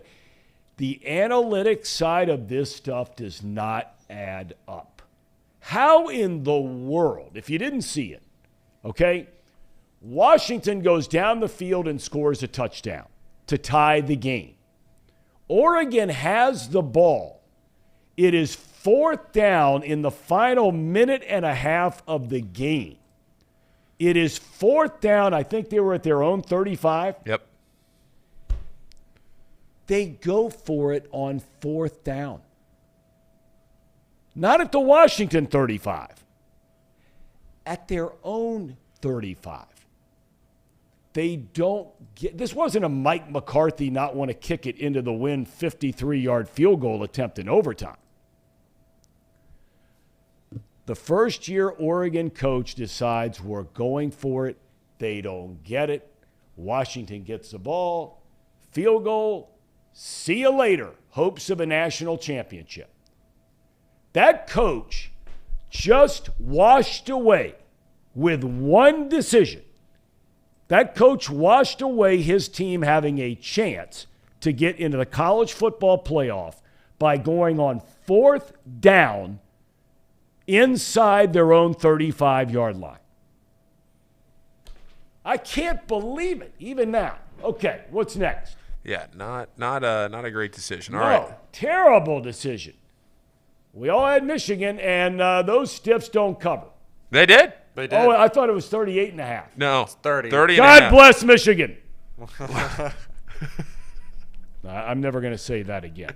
No. And did you see how they covered, too? Just right at the end on a field goal. Yeah. We only covered by half a point. They kicked a field goal at the end of the game? At the very end, yeah. At fourth down, they just a little chip shot field goal to cover. Great stuff. Good job, Big Blue. And I did not say, by the way, God bless Michigan. I didn't say that. Of course not. All right, we got one more college game. Oh, you're looking at it. All right, just checking something. Did you guys watch a UC game? I caught the second half of it. I had two buddies of mine that went, season ticket holders, and I saw them on Saturday night. They told me it was the worst game they've seen UC play in 2 years. 3 years. getting worse and worse. Season goes on. What, was it that bad? Anybody know? I didn't see any of it. It was ugly. They turned it over a bunch? Wasn't a very fun game to watch. No. Dicey at the end. Yeah, it was kind of weird. Okay. But all right. Yeah. But a win is a win, and they got a chance for a New Year's Six bowl. They'd have to win out. Temple, we mentioned this weekend. Then they go to Tulane. Tulane lost to UCF over the weekend, and that would set up a rematch of one of UC's 2 losses this year, and that would be against UCF for the conference championship. Yep. Where would that game be played? Did Dan Horde say here? Yeah, it's a home game. No, if they play in the conference title game. Yeah. Why would it be a home game for UC and not UCF? Oh, I see what you're saying. You know what I mean? Yeah, I thought Dan said that. Yeah, I could be wrong. That's a good question. I'll take a look at that. Okay. On we go to the National Football League. We all take the Bucks. Tom Brady and the Bucks deliver the goods. All right, good pick, everybody. Way to stick with it. Bucks not looking great, but that was a good one. All right, game of the week. Leif Erickson. Got it. Leif Erickson. Leif Erickson, where is he today? Is he on? Oh, he's in there. He is? He's been in there. It's been a little while, but the real spirit cats at UC looked very uninspired. I like Bacon. Who's that? Haven't seen I like Bacon before. Has he or she been in there before? He or she's popped in and out a couple of times. She? Is that what you said? I said he or she. I don't know. Okay. They. Let's see. Okay. Anonymous says, God bless Michigan. Leif Erickson says, Tom, what a terrible pick. There we go, Leif. Good to have you back. Come on, Tom. You should have known. Kirk Cousins, 1 p.m. I should have known. Come on. All right, here we go. Now, Casey. Come on, guys. You have staked your claim. I know I started it. It's unbelievable. I know I started it, but you have staked your claim, even I would say stronger than I have in the last 2 weeks, that the Browns stink. Tom and I go with the Dolphins, knowing that the Browns are not a good football team, and you stick with the Browns. Yeah, I thought I thought that maybe Dolphins were frauds, but this was not the game to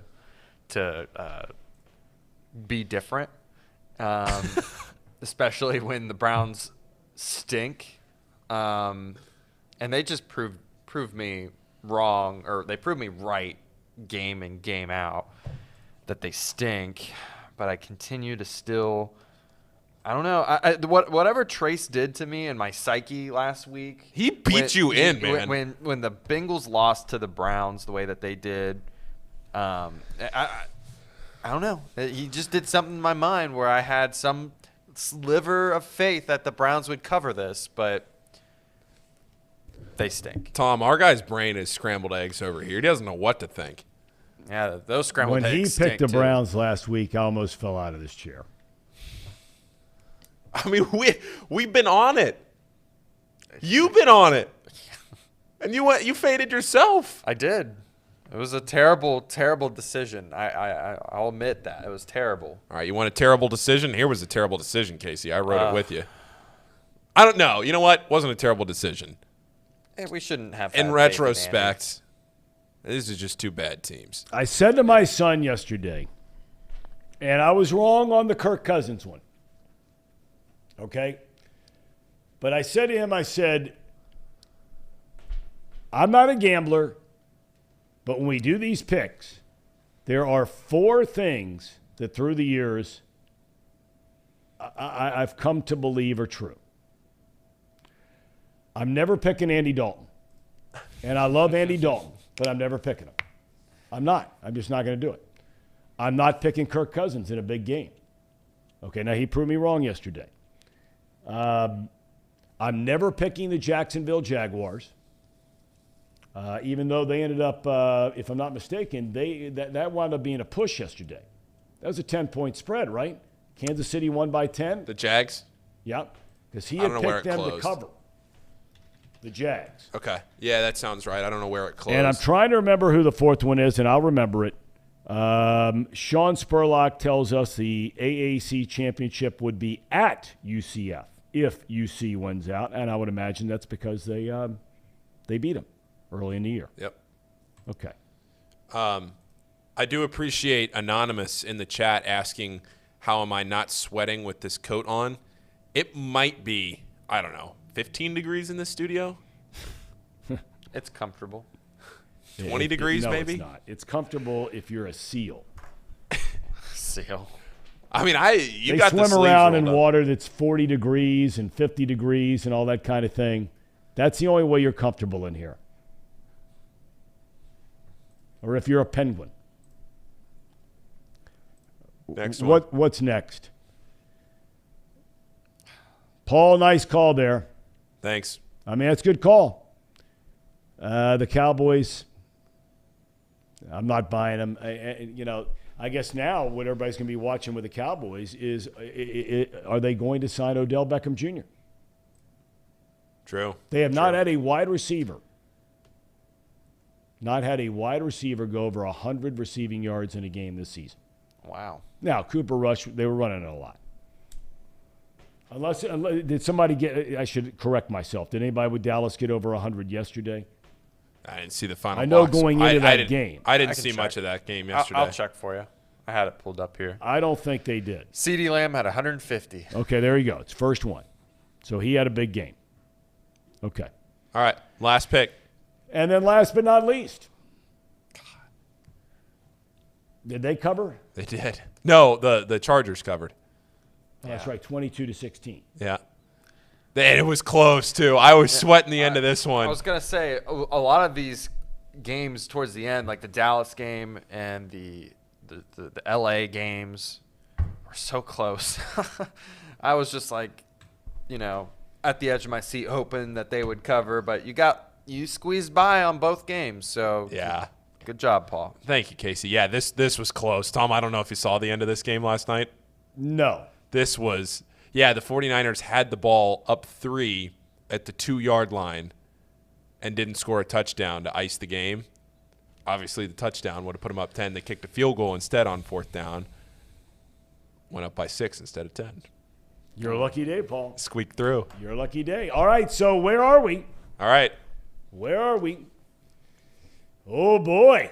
Little daylight after a big week from Paul. 16-4 in the last 2 weeks. That's getting it done. That's getting it done. The rest of us, though, are well within striking distance. So what are we doing? Do I need to go back and separate into my own picks, or am I sticking with, or like how just keep it as is. Just keep it's easy to keep it going. All right. And so we'll go from there. You have a 3-game lead over Casey. You have a 6-game lead over me, with lots of football and many, many more picks. Although what we may have to do, we're going to run this through the end of the football season. Yeah. Okay, so we've got 2 games left in the regular season of college football. Then we'll have the conference championship games. The NFL obviously runs all the way into the new year, so we got plenty of time for that. But this will run all the way through. We'll pick 8 or 9 bowl games, good games. Oh. Some of the good ones. Or we're going to pick them all. Tom, we're picking every bowl game. All right, every bowl game. We'll pick every bowl game. That's fair enough. We'll pick every bowl game. We'll pick all the NFL regular season. We'll pick the NFL postseason all the way through the Super Bowl. So we're doing this till February. But we'll know who the winner is by the time the Super Bowl comes around. I would assume. You never know. That would be pretty electric if this show tied up game. But we have to come up with some kind of thing. I used to be a golfer. I'm not a golfer anymore. Haven't been for years, but I used to be. And I would find myself frequently down when you'd be gambling out there. And so a lot of people who play golf, you're familiar with this term, press. Make a press bet. Oh, yeah. Right? Where now all of a sudden you're putting bets on top of bets on top of bets. Right? We're going to have to create some kind of press bet that if you're behind, you have a chance to make up more than maybe just one game. Double or nothing sort of deal? We're going to have to think through that a little bit. So we're maybe on 3 games a week. If you're behind, and the front runner can't do this. Who's ever in first can't do it. But second and third could put a bigger point total where, say, they have to cover both the spread and the over-under, so they would get 2 games if they win that. Or let's see, you have better ideas. Or I was going to say, if you, this would be tough, and it would make the whole list a little. It would make it more wonky. But I was going to say, if you put 3 points on a game and it didn't cover, then you lose 3. Well, of course. Yeah. So absolutely, there's got to be a penalty for not hitting it. You don't just get to reap the benefits. So then it comes down to your winning percentage. You're just straight up what your. Yes, it'd be your winning percentage. Yes. I like that idea. Yeah. I like that a lot. When are we going to start doing that? Paul doesn't like that. I'm in. No. No. When have I ever backed down? We're not going to do that until we get to the bowl season. Okay. God, I can't wait to pick the. Because we still have, in Cheez-It essence, Bowl. we have 3 really good weeks left of both college and pro the same weekend. So we've got this coming weekend. We have the following weekend. The weekend after that, you'll have the Big Ten, the ACC, the SEC, the Big 12, the Pac-12, the AAC. You'll have all those conference championship games. And the NFL right alongside of it. And then we get to the bowl season. We'll see if you can't make up. Okay. I can't believe you were trying to get out of here without picking the Lending Tree Bowl. Can't believe that. Thought you were a better man than that, Tom. Well, pal, I'll tell you right now. There's only one bowl game that's going to matter. And that is we get through these next 2 weeks of MACtion. You win a MAC conference championship and The Ohio University. The question is, will the Bobcats find themselves on ESPN tomorrow night when they release the college football playoff rankings? I think there needs to be a conversation, for sure. Put them at 5. One of the hottest teams in the country right now, scoring 40-something a night. They're rolling. They don't back down.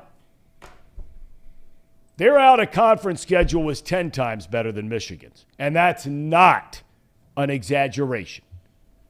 Ohio University, where men are men. All right, cherry on top. Now I'm going to set this up. I've been watching, like many of you, sports for a long, long time. And I am always amazed by, I don't care if you grew up black, if you grew up white, if you grew up Hispanic, if you grew up Asian. The one thing about sports is it doesn't matter what color you are. It doesn't matter what religion you are. It doesn't matter what background you come from. It doesn't matter whether your family was rich, whether they were poor, whether your mom and dad were gone and you grew up with your grandparents, or whether your mom and dad were home and married for 50 years. Sports has a way, unlike any other part of our society, to bring people together. I'm watching the end of the Ohio State game the other day, and it's 49-14 with about 8 minutes left, and Ohio State throws a pass in the corner of the end zone. This kid catches a ball to touchdown. Now, we're so used to seeing celebrations all the time, and we're going to show you this young man. But his name is Cameron Babb, okay? And we'll get to the rest of this here in a second. The second he caught the touchdown pass, and I follow Ohio State very closely, so I follow the kids they recruit and on National Signing Day and all that kind of thing. And I'm sitting there and I look at my son and I go, gosh, why do I know that kid's name? Cameron Babb. Well, I jump on my phone. Cameron Babb, coming out of high school 6 years ago, was the number 2 ranked high school receiver in the country. He goes to Ohio State. He has had 4 ACL tears in 5 years at Ohio State. He will not play pro football. He barely has gotten on the field through all these ACLs to play college football. And apparently Ryan Day and C.J. Stroud got together on the sideline and they said, listen, this young man already has his undergrad. He's getting his graduate degree. Apparently, the president of Ohio State gives out an award to only 3 people in the entire school every year, not football players. 3 students at Ohio State. Cameron Babb has already won it 1 time. They say he might become the first person ever to win it twice as a student at Ohio State. He's a deeply religious kid. He has fought through 4 ACL tears. He is adored by his teammates and his coaching staff as a leader and setting a role, being a role model. So let's roll this touchdown catch. And do we have some of the stuff on the sideline afterwards or no? It just depends on how long this All right, clip well, goes. let's roll this here for a second. What happens when this kid catches this touchdown if you didn't see it? I was moved to tears watching this. So, first touchdown ever. His teammate, look at all of them. Get away from him. He says his prayer, and the reaction to this kid, first of all in the end zone, and then I give Fox, their crew, all the credit in the world. They followed this kid to the sideline, and there must have been 20 people on that sideline, players, coaches, trainers, position coaches, that were literally in tears, so happy for this young man catching a touchdown pass. It was everything that is right about sports and about college sports. And if that did not bring you to some kind of emotion, I don't know what would. It was really an amazing sight to see. And congratulations to Cameron Babb on getting a touchdown. That was exciting. Very cool. That was really cool. You guys didn't see it when it happened, did you? I didn't see it live. It was really cool. It was really cool. All right, we've got the box lunch coming up. Fellas, good morning. Morning, Tom. Reed, you got the Grim Reaper off your tail. I mean, did you win some games this week? You make money? I won some money this week. It was nice because I'm telling you, man, I owed him a lot of money over the past few weeks. I owed the bookie, but if we're back. It's not very fair for you to go into this beautiful monologue and bring up this motivational and very endearing story, and then before what, the hammer drops, and then turn it over to us and be like, "What's your grades, boys?" I mean, now we got to somehow segue into this. We had 2 hours for you to grade me. If you got some kind of a problem, I have no problem with it whatsoever.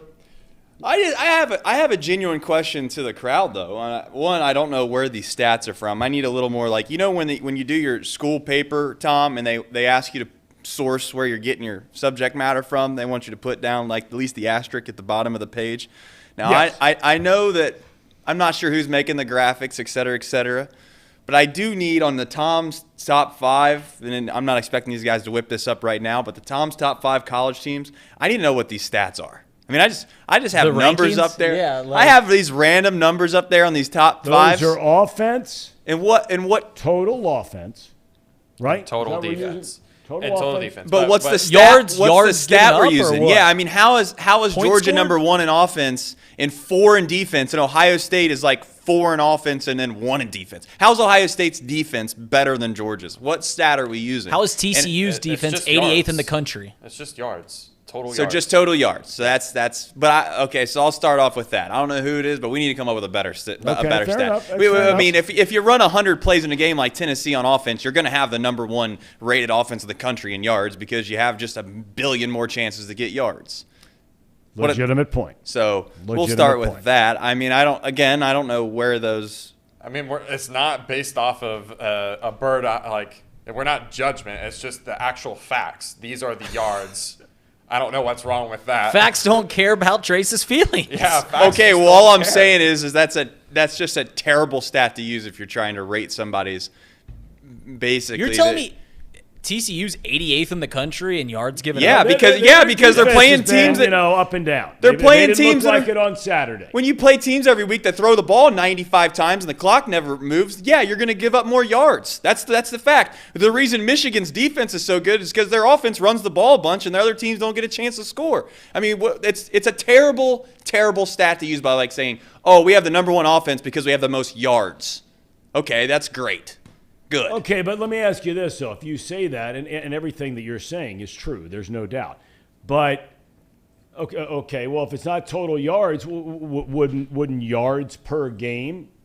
But because when guys what about yards per play? Well, I mean, yards per play, you can use that. I mean, I think, you're starting to get into when most of these schools or most of these networks or whatever, when they're getting ready to televise a game, they have to have some barometer, and if you want to use yards per play, that's fine. But, when you're looking up all the teams that are playing Division I football, they're going by total offense, yards per game on offense and defense, and that's just how they rank them up. Horrible. To jump into another thing, the analytics stuff is getting way over the top. No doubt. In what capacity? I want to know. In what capacity? It's becoming absurd, the decisions people are making based off of the quote-unquote analytical guru. Did you see the Oregon decision? Yeah, and let's talk about that for a minute because I don't know how many people were up late on Saturday watching that football game. I wasn't. But at the end of the day, Dan Lanning, who's a Georgia guy, one of the most idiotic decisions I've ever seen in my life. One, yes, he not only did he go for it on his own 35, but his Heisman candidate quarterback is on the sideline begging to come back in the game, Tom. He's literally standing right next to him telling him, hey, I can come back in. You have 2 timeouts left or whatever it was. If you're going to go for it, just call a timeout and let your star quarterback at least come back in the game. That's Pac-12 football. Yeah, I was gonna tell you, Tom. You've been out on Oregon all year. Me and Paul have been trying to push you. Hey, what about this Oregon Ducks team? What about this Oregon Ducks team? No. You got to lean into it. You got to own that. You were right about them. Listen, they're a fraud. The whole UCLA conference is a fraud. Yeah. Okay. I'm not so sure at the end of the day, and I said a little while ago, and these guys can back it up, that if USC does beat UCLA, Notre Dame, and then beats, say, Utah or somebody like that, and they have one loss, they should be in. Correct. I will say that ahead of time. But I'm not so sure, again, just like last year. At the end of the day, I'm not so sure the team that wouldn't give all the heavyweights the best game of any team in the Pac-12 isn't Utah. How come? I just think that their style of play is much more conducive to being able to hang with the big boys. They'll hit you. They can score. They can run. They can throw. I just think that they got off to a slow start this year. They lost that first game of the year to Florida. They should have won the game at the end. They blew it. And then they stubbed their toe against somebody. But they did beat USC. Yeah. That was a shootout. Yeah. Which a lot of games in that conference. But I'm with you. I mean, the analytics saying, come on. Did you see the Chargers guy again? Yeah. They this make Chargers guy. They make wild decisions. What's this head coach's name? Brandon Staley. Brandon Staley. Ohio guy. Needs some help. Youngstown, Ohio guy. Somebody needs to Penguins. send the emergency analytical crew to that man because he needs some help. Someone talk him off the ledge. Just because you have a 51.5% advantage of doing it one way over the other doesn't mean you do it. That's right. Right? I mean, if I told you you're going to jump out of a plane, right, and you're going to have the best time of your life, okay? But there's got a 51% chance of having the best time of your life and a 49% chance of being dead, do you jump out the plane? No. No. No. Not just because you got the advantage doesn't mean you always take advantage of it, right? And the other thing last night, there's 2 minutes at the chat. Someone talked me off this ledge. You have 2 minutes and 40 seconds left in a football game, right? You get a third down stop.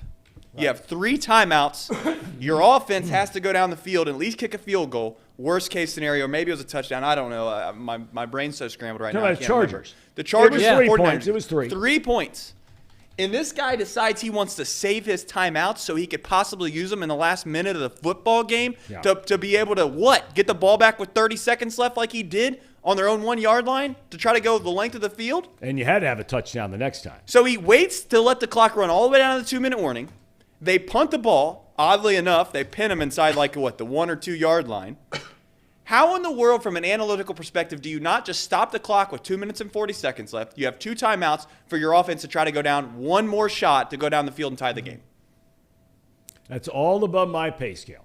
And if they get the first down, then you have the 2-minute warning. If they get the first down on that third down, use your timeout.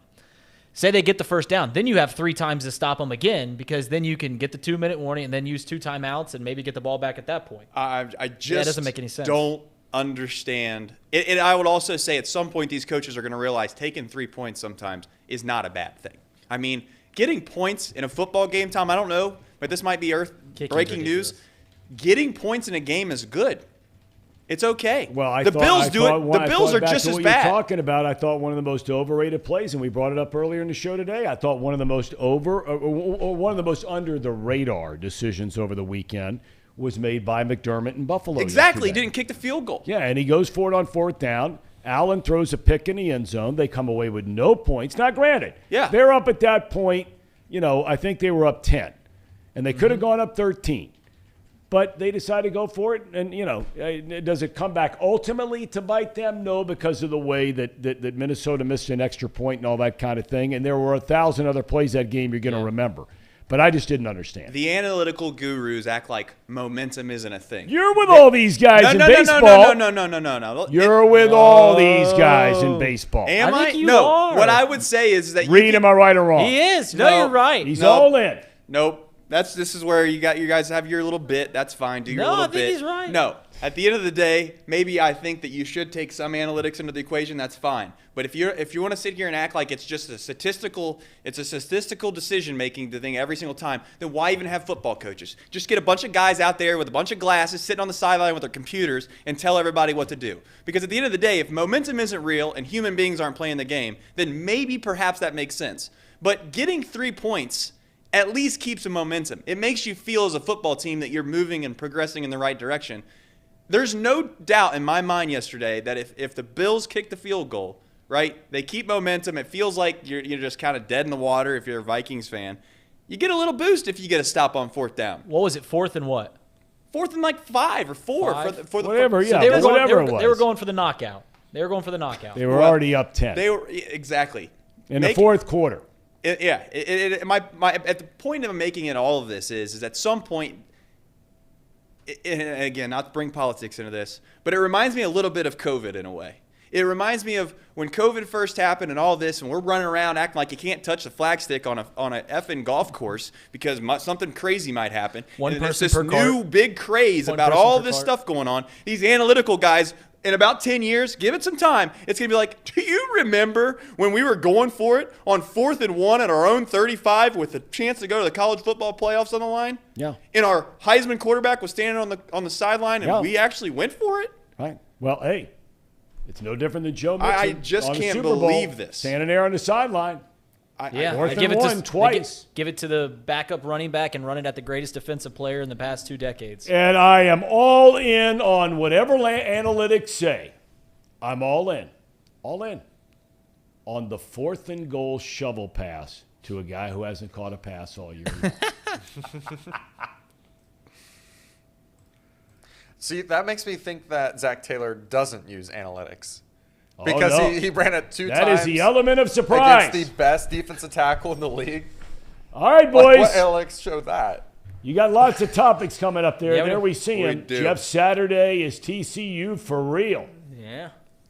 The last thing I was going to bring up from the show, Dan, on his previous engagement here, Dan Horde, said that he wanted Tulane to win, largely because it gave UC a chance from a tiebreaker standpoint, I believe, not to put words in his mouth, but to get a home game for that AAC championship. Yes. And you guys clarified. Tulane did not win, obviously, so now UCF's in the driver's seat. They're going to probably host it. Yeah, right. But, hey, UC will get a shot at it.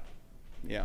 Yeah, and I think if Tulane won, it gave also a UC an outside chance to get in the New York Six Bowl, right? Because New Year's, but yeah. New Year's, my bad. That's all right. Well, I mean, if UC wins that game, they're in. If they win out, the UC next 3, they will be in a New Year's Six bowl game. Okay. Yeah. All right, fellas. Have a good one Thanks, today. Tom. And, Paul, good luck on your show today. Thank you very much, Casey, Tom. Paul. Yep. Adios. See you tomorrow. Tom, make sure on your drive home you listen to the, what's it called? The Rebound Rundown. Rebound Rundown. You kicked it off today. Or that wasn't your official kickoff today, was it? The first episode. First episode was today. You had the preview last week. Yeah, that's right. Okay. Yeah. It's a good 10 minutes. Good. It was a really Honestly, good That's 10 minutes of your day. I did get some great feedback from people over the weekend of people that I guess it hit a. That from Sean Miller? It hit a niche. And I didn't catch up with Sean about that one. Actually, you know what? To be fair, I heard from a lot of UC people, and I'm not even blowing smoke there. A lot of UC people reached out to me over the weekend, and I'm very happy about that because I'm trying to hit the UC market. So, give me a shot. Paul, that's an uphill battle for you. You wear your Yes, it colors. is. Look, You're pigeonholed. ultimate Xavier Homer. Just go ahead and You're let it roll. pigeonholed. Let it roll. Live with it. Lean into it. Make a stand. Take a stand. That's right. If you love Lean the into it. Muskies, call it like you see it. Stop towing Right? the line. I mean, I will call it like I see it. All right. You love the Muskies, and you I wish ill absolutely. will No, on the I'm not. Bearcats. That doesn't mean I can't do a good job for UC too. That's Paul's right. a straight shooter. Straight shooter. He'll tell you how he feels. Okay. All right. Gentlemen, have a good one. Thanks, Tom. Thank you, Tom. All right. I didn't watch this fourth down Buffalo Bills, and I just want to ask you one thing about this fourth down play. It irritates the hell out of me.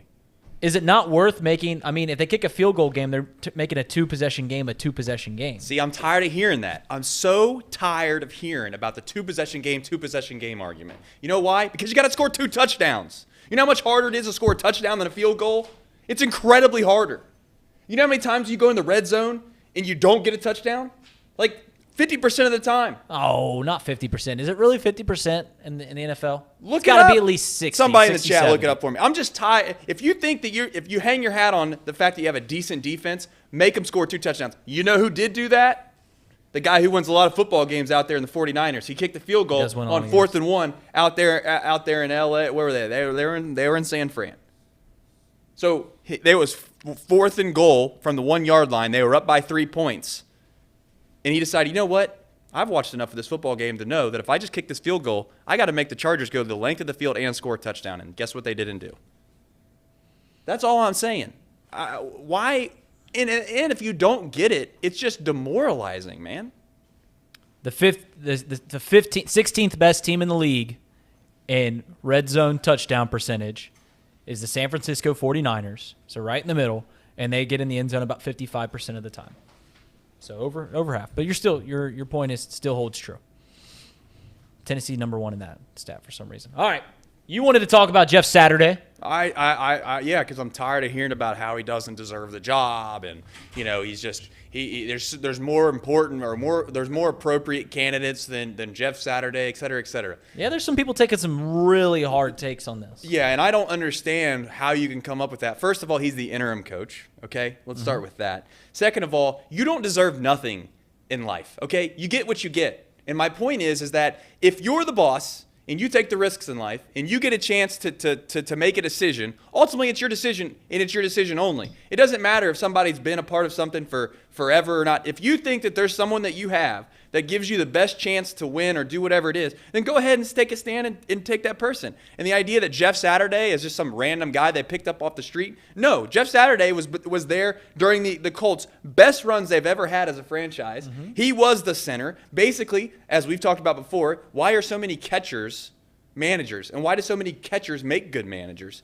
Well, I would argue the same thing about a center and when it comes to being a head coach in the NFL. Can you name another center that's a head coach? I don't know. I don't know any of I'm the gonna make positions. how you gonna make that statement? My point is that they control the game. They have to know the game. It's not like this is some wide receiver that just needs to know how to run his routes and that's it. And they don't know anything about blocking schemes. They don't know anything about, largely to a whole degree, football. And my point is that the idea that it's just strictly nepotism and that he doesn't deserve a single chance. Do you know how many people in the world essentially have a lot of knowledge? You guys want to talk about on the show last week about how, the internet's opened up an opportunity for a lot of smart people who never would have been given a shot otherwise to be able to be given a chance to be a head coach. Or not a head coach, but to be given a platform to be able to be essentially a personality. My point is that let's not act like Jeff Saturday's a nobody. Okay? And he just went out there in his first ever time and won a football game, decided he was going to take Matt Ryan and start him at quarterback again. Yeah. And guess what? They went out and won. So you want to sit here and act like ew, it's just strictly a ridiculous, this idea that this guy can be successful is mind-boggling to me. It'd be like this, and I know this is a ridiculous, maybe a little bit of a stretch, but let me ask you something. If Peyton Manning came back to your high school and said, I want to be the head football coach here. Oh, sorry, Peyton. You don't have any experience at the high school football level to coach. You haven't been on our sidelines for 5 years. I think they're drawing. There's a big. What about difference in Deion high Sanders? school. You guys don't. Nobody. Florida State didn't want to take Deion Sanders. Why? Oh, because you don't have any coaching experience. Okay. Well, guess what? The guy's been in the NFL for quite some time. He relates to kids well. All of a sudden now he's the new hot guy. Oh, that's just I never would have seen that coming. At what point do you just realize that maybe, just maybe, there's guys that have played in the league for a long, long time that are upstanding citizens and good people that could do just as good of a job as Zach Taylor.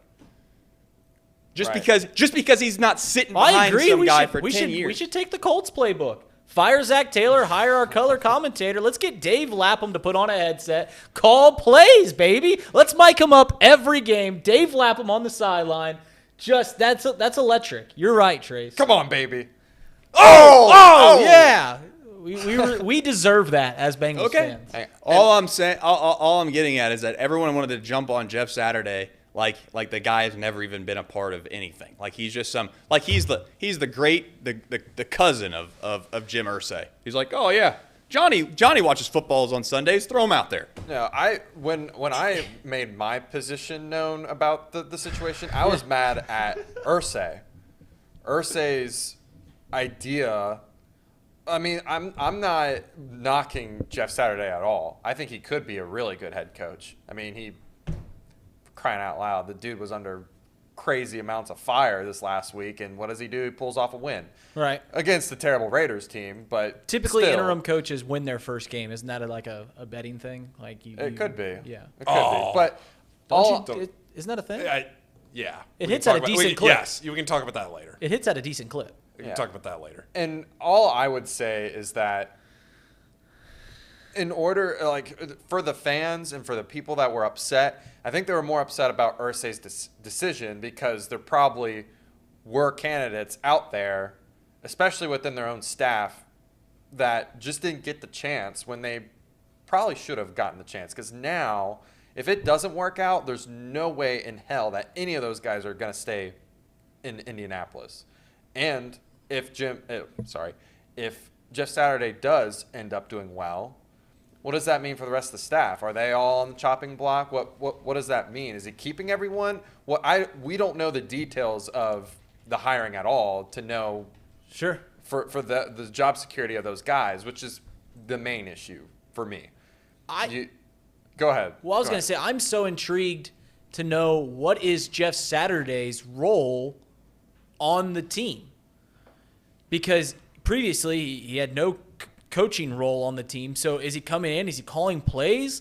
Is he dealing with personnel? Like I'm very intrigued to know what Jeff Saturday's as the head coach, what his actual role is. Like is he Let me ask you this. If Zach Taylor didn't call plays, would we all agree that Zach Taylor is probably a pretty decent head coach? Why? Because he builds a good locker room, he builds a little bit of a culture, and he gives guys belief in something. That's in my eyes, that's what a head coach's responsibility Okay, so mostly is Jeff Saturday making the personnel choices after not being there all season long? It doesn't. Like he's just showing up and he's saying who's starting? Yeah, which to me it didn't sound like he was calling plays because he gave a game ball to the. It'd be hard for him to. No, he gave a guy that's never called plays before an opportunity to call plays. Right. So to me, it doesn't sound like he's calling any plays. He's not doing anything in terms of in the game.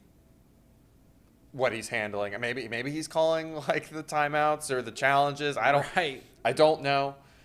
The thing that you bring up though is really interesting. What is he doing? What is his role? What is he doing? Is he just there to motivate? Because if he's just there to motivate and be a what's Mike Tomlin doing, guys? Why are we picking on Jeff Saturday, acting like he's the only head coach in the NFL? I don't think it's a criticism. We're just curious. We are genuinely curious what he does. Yeah, he'd be doing what anybody else. But would be Mike doing. Tomlin's been there all year, so when he makes roster decisions, that makes sense. Jeff Saturday's just showing up on Monday, not been around the team all season long, and be like, all right, you're starting, you're going to be dressing, you're going to be starting. Matt Ryan. Like, that is very interesting. I mean, like imagine you're a former high school athlete. Imagine if some dad on the team. That's where you're wrong. He's not just some random dad. This guy has a pedigree. But he had it. No, I'm saying he has a football pedigree. I'm saying, what if some dad just came in and just started deciding who's going to be starting and whatnot? He had not been around the program all season long. You don't know what he knew about the program going into that game. You're making assumptions. I know he hadn't been at practices. Okay, and at the end of the day, my point is he's probably relying a little bit on position coaches, et cetera, et cetera. Okay, so that's what I'm saying is like it's intriguing to know what that's the whole point is what is he doing as the head coach? Like what is his roles on the team? I'm not it's not a critique of Jeff Saturday. I'm genuinely curious like what is his roles as the head coach currently? Because when you make that role decision for interim head coach, you naturally assume that he's going to be in charge of those decisions. Whereas someone from the staff themselves that's been there since day one would have been a better candidate. I'm not knocking Jeff Saturday at all. I think he's going to be great. I mean, but that's my point. You can't do that. You can't sit there and say, "Oh, I think he could be really, really good or really great," and then turn around and say that the wide receivers position coach that's been there for 6 years, that's been in the league for 8 years or whatever you want to call it, deserves to be the head coach because he's been there. That's my problem. It's like, you know what Jim Irsay probably did, genuinely speaking? He's seen a flyer on a guy. He's like, you know what? I've known Jeff a really long time. I like Jeff. Jeff knows football. Jeff, when he gets in a room, he sticks out above everyone else because he obviously seems like, just like Deion Sanders does. It doesn't take long to see what guys stick out in a room versus others, right? It's like does Charles Barkley need to be a color commentator for the Golf Network? Does he need to call golf before you're like, you know what? Charles Barkley would be probably pretty damn good in any setting you put him in. At some point, you get around people and you realize, man, that person could probably do a really, really, really good job no matter what position you put them in within inside of a locker room of football, right? And at the end of the day, they're not playing very well. They're not very good. So why not say, you know what? I'm going to put a guy in there that I think could end up being one of the best coaches in the NFL. Or do I put in the guy that's been an offensive coordinator for 9 years where I just don't see it very much? Or be like, I tell you what, yeah, it's just like the Raiders, right? They go out and they get this Josh McDaniels guy who's been in the league forever, never won shit, and everyone doesn't have a problem with him, but we have a problem with possibly taking a flyer on a guy that you think could end up being great. That's my problem. At the end of the day, it's okay to give guys flyers if they've deserved the opportunity to get the flyer. And guess who's making all those decisions? And guess who's put themselves in a position to be able to make those decisions? Jim Irsay. And at the end of the day, he's allowed to do whatever he wants. And you got guys like Bill Cowher out here acting like he's a complete idiot and a nepotistic, you know what? Well, I think if Jeff Saturday became the coach, I think most of this outrage or conversation about this is what me and Casey were just discussing. Is like, what is his role? Because if Jeff Saturday I don't think so. is named coach before the season, if he's named before the season and he can build this entire team how he wants it, I don't think there's a whole lot of – I mean, there's a small argument, but it's not as outrageous as it seems right now. You're taking somebody who hasn't been around a team and throwing them in the middle of the year and saying, save this team. No, you're not. You're just trying to figure out what it looks like by the end of the year. The season, in a little bit of a way, to Jim Irsay, looks like a lost cause, in my opinion. So if you start the guy before the year, you think at that point it's just like opening day for MLB. Everybody thinks they're going to be good. Hell, last year I was listening to 700 WLW and you thought the Reds were going to be in the wild card. I mean, at the beginning of the year, everyone thinks they're going to be good. But right now, you can make a decision. You know what? I don't think we're going to be that great. And guess who else did that? The Bears. Give the Bears front office some credit because they knew that they weren't going to do nothing this year, so they went out and made some moves for the following years. That's what they did. Justin Fields is kind of looking like Lamar Jackson out there. We'll see. Justin Fields is a really, really, really elite athlete. That's a good running back. And when those wheels, Lamar. So is Lamar. Maybe. We'll see. We'll see how that all goes. I don't want to spend too much time on this, but at the end of the day, I'm just sick and tired of hearing about how Jeff Saturday is like the devil because he's coming in the middle of the year and he's getting an opportunity to possibly be the dude when nobody really even knows Jeff Saturday that well. Can we agree that the nepotism's not the right word because that means you're giving it to the family? But that complaint is true, though. I mean, like Jim Irsay is giving Jeff Saturday a chance because he is good friends with Jeff Saturday and he worked with Jeff Saturday. I mean, that argument is true. Yes, but it I'd doesn't also say completely discredit Jeff Saturday, but it also is true that the reason that he's getting an opportunity is because he's close with Jim Irsay. That's fair. But I would say that at the end of the day, you can't just jump to conclusions like not everyone, but most people did about somebody just because, quote unquote, he's friends with the owner. Guess what? The owner is the boss. Sometimes nepotism works. Look at Katie Blackburn over at the Bengals. Just kind of. Let's be honest. He offered it to Peyton Manning. Peyton turned it down. They went to Jeff. It was the next best option. That's probably that might not be so far off. Fair. You don't think jinxes exist? I don't think jinxes exist. I want to know what the chat thinks. They don't. I want to know what the chat thinks. Jinxes. So Trace is hot on my tail every time we text during the weekend about bets. Yep. If I say, that one's won and it's still 15 minutes left, even though the bet is up by 20 points, he's out on that. He is okay with the opposite side. If you're losing a bet, he doesn't like talking. It's got no chance. It's done. He likes. It was a good season. He doesn't like getting his heart. He doesn't like his heart to get. I think I proved that last week. Yeah. Yeah, because they won, didn't they? Well, no, I got him. I routed him out of that set, baby. I can't believe find it. it I so cannot believe it. ridiculous that you think jinxes, something that you're doing 750 miles away from that game in your own home, has anything to do with what is going on the field. Rationality-wise, yeah, I don't believe that. But at the same time, I really, really don't want to hear about how something that I care about deeply is going to happen before it really actually happens, and then it ends up not happening. And I mean, if you don't believe in jinxes, the two of you guys, is that what I'm getting at? Paul, you don't believe in jinxes? I don't believe in jinxes, no. I mean, you don't believe? No. I just want to know: are you in on jinxes or out? You can't be. Can't be 50-50. I'm out on them. I'm in. I'm out. I think they're real. I'm out on them, but I don't want somebody to sarcastically rub it in my face when I'm winning a bet over and over. Like sometimes people will be like, I think there's a difference between, like if you texted me and said, hey, this is looking good, up 10 when you need, and some crazy thing happens at the end versus somebody that's purposely sarcastically rubbing it in your face where it's like, oh, this has no chance of losing. And it's like, all right, dude, just calm down. Sometimes it's more of annoying than it is to hear anything else, especially when you can tell that it's trending in the right direction. But if somebody says it earnestly, and I just can't believe that you guys don't think that jinxes can exist. It is. I will tell you this. Maybe it's just a coincidence, but Reed. I know what. Reed, Reed. The Reed me and you both know. Reed rule? Yeah. Yep. Reader. So the less handsome Reed. Here's the thing. Reed just so happened, coincidentally, of course, sends me a text. Missouri down by 4. Tennessee 28, Missouri 24. Yeah. Just so happens to text me, guys, because he knows I'm on Missouri, knows that I actually thought Missouri had a chance to win. Just text me, And then just so happens that Tennessee rattles off 40 straight points or whatever the number was. I don't think Reed Rule had anything to do with that. What? That's what I'm saying. I don't think Reed Rule texting you had anything to do with that. It's like when you look at the stock market and everybody. I can't wait. I'll tell you what. I'll say this. I can't wait. Casey's going to don't do what Paul said. Don't be sarcastic. Casey's going to get do it sarcastically. Casey's going to get to be a part of this. You guys are going to be all in on something, and I'm just going to get in that group chat. And I'm going to say... You're going to be an asshole just to be an asshole. See, that's exactly... Congrats, what guys. we don't like. That's Congrats, what we don't guys. like.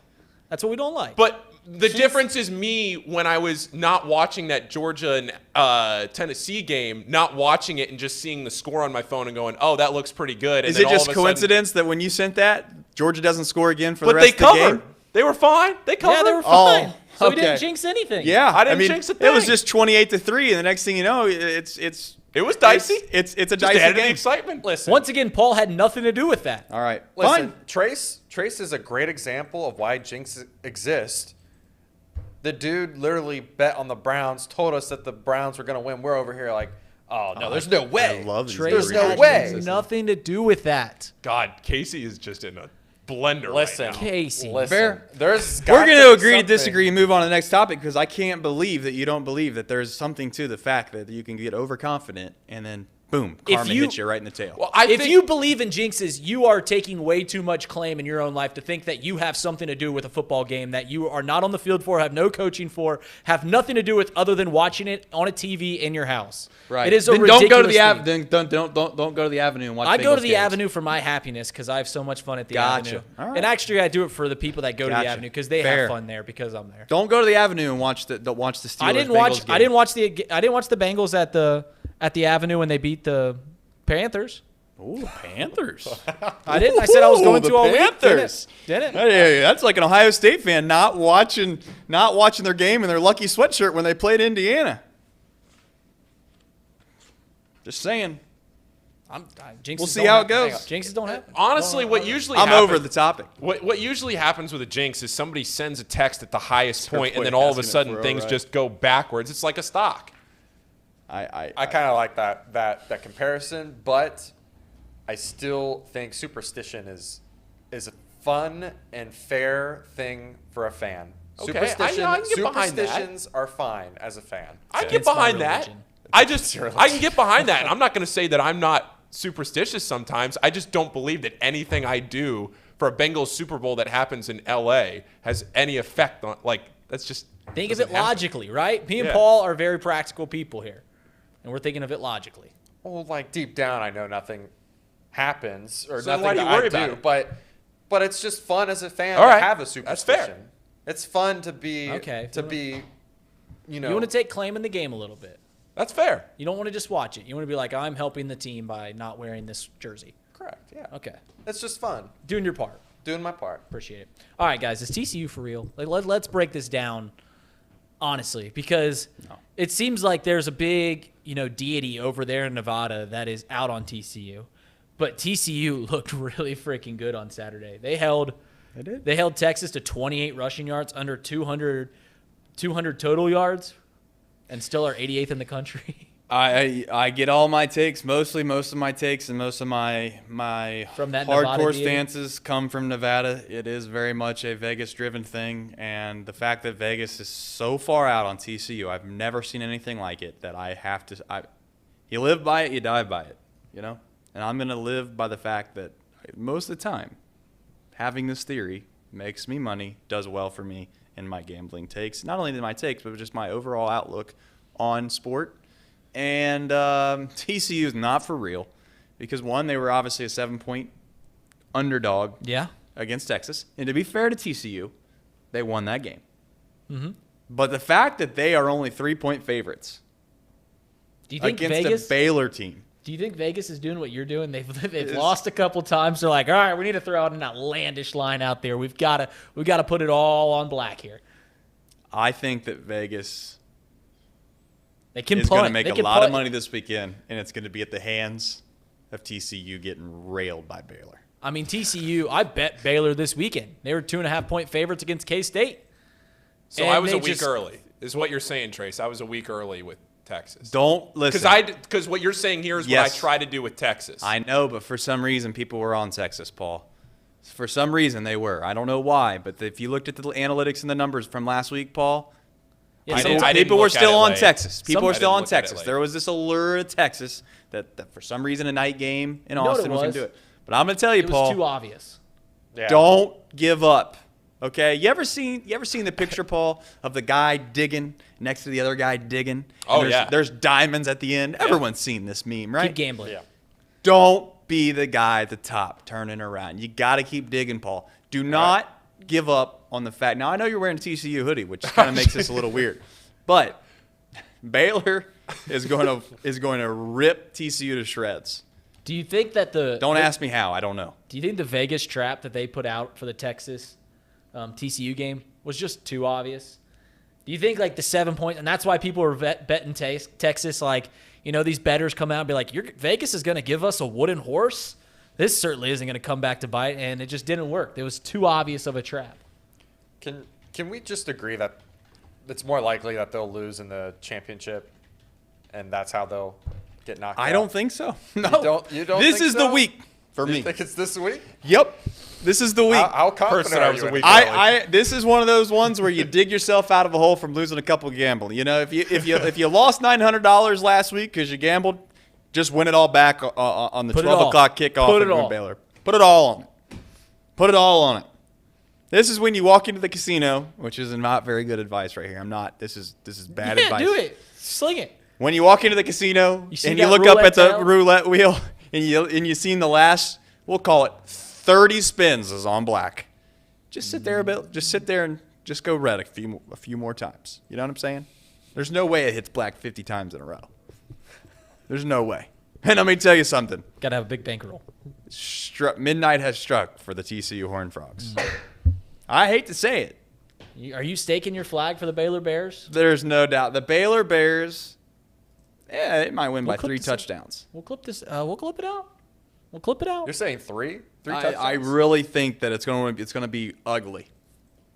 Hey, sir, boy, I'm doing all right, by the way. Don't ask me why. We just yell a lot in this office. It's stressful. It's kind of normal. It's a toxic work environment. Come on. It is toxic. Absolutely. No. All right, guys. Not. Trace has been hearing this topic that I've been on for a few years. Wait now. until the chat gets to hear this. You've And been I on wanna this get take for a Casey, while. Paul, and the chat Okay. on this take that I have. All right. Football as a whole, high school, college, professional, as a whole, needs to remove kicking from the sport. No more punts, no more field goals, nothing. Remove it all.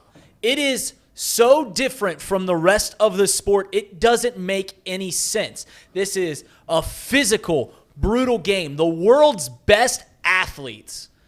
And then we have a guy who is 150 pounds coming to decide this battle between gladiators, comes in and just kicks one through the uprights, and that's how we decide the winner. It is ridiculous. Kicking is so much different from the rest of the sport that it just doesn't make any sense. So then what are we going to call the sport? Can't call it football anymore. Well, the football is 12 inches long. The ball is the size of a foot. He just put Paul's brain through a pretzel. Okay, well, I'll say this.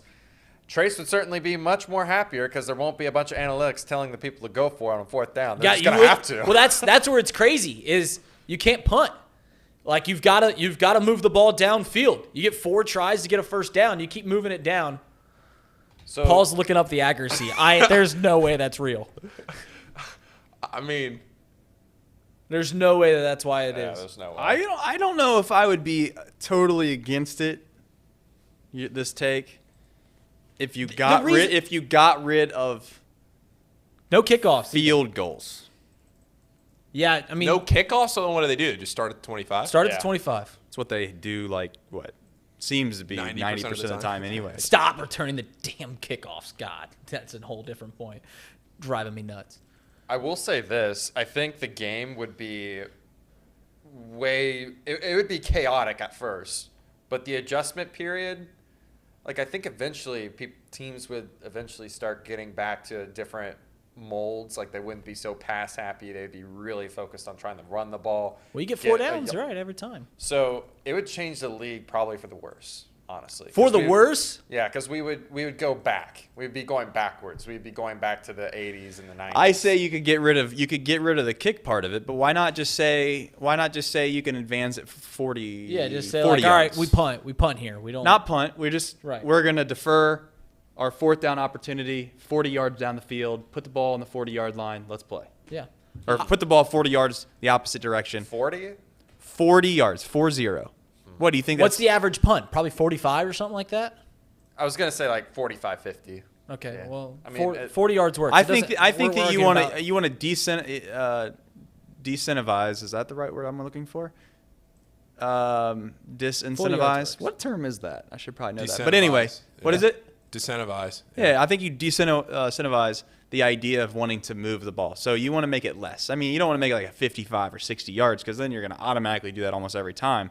There's got to be a little risk reward. I almost say maybe even 35 yards.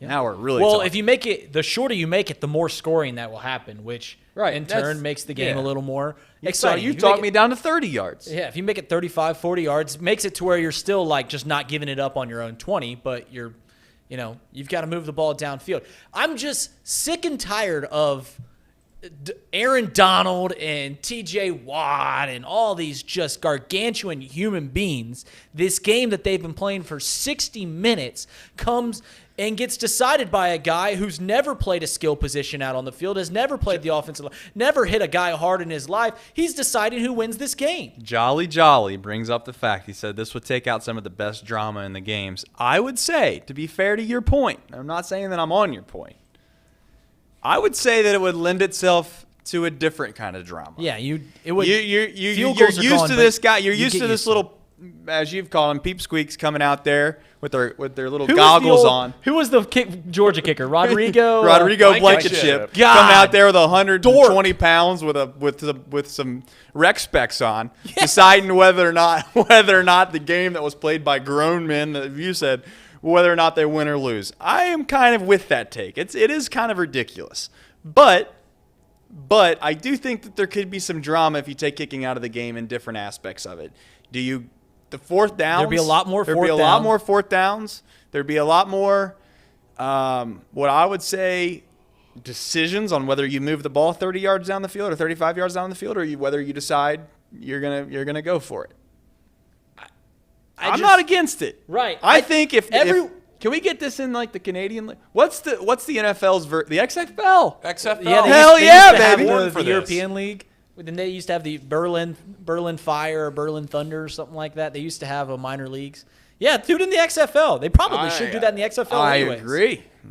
Let's get the Rock on the phone. Get the Rock on the phone, man. And then you would probably agree too. Yeah. You think the Rock wants do you think the Rock wants games decided by Rodrigo Blankenship? I don't think ridiculous. So. I mean, it's just hilarious that.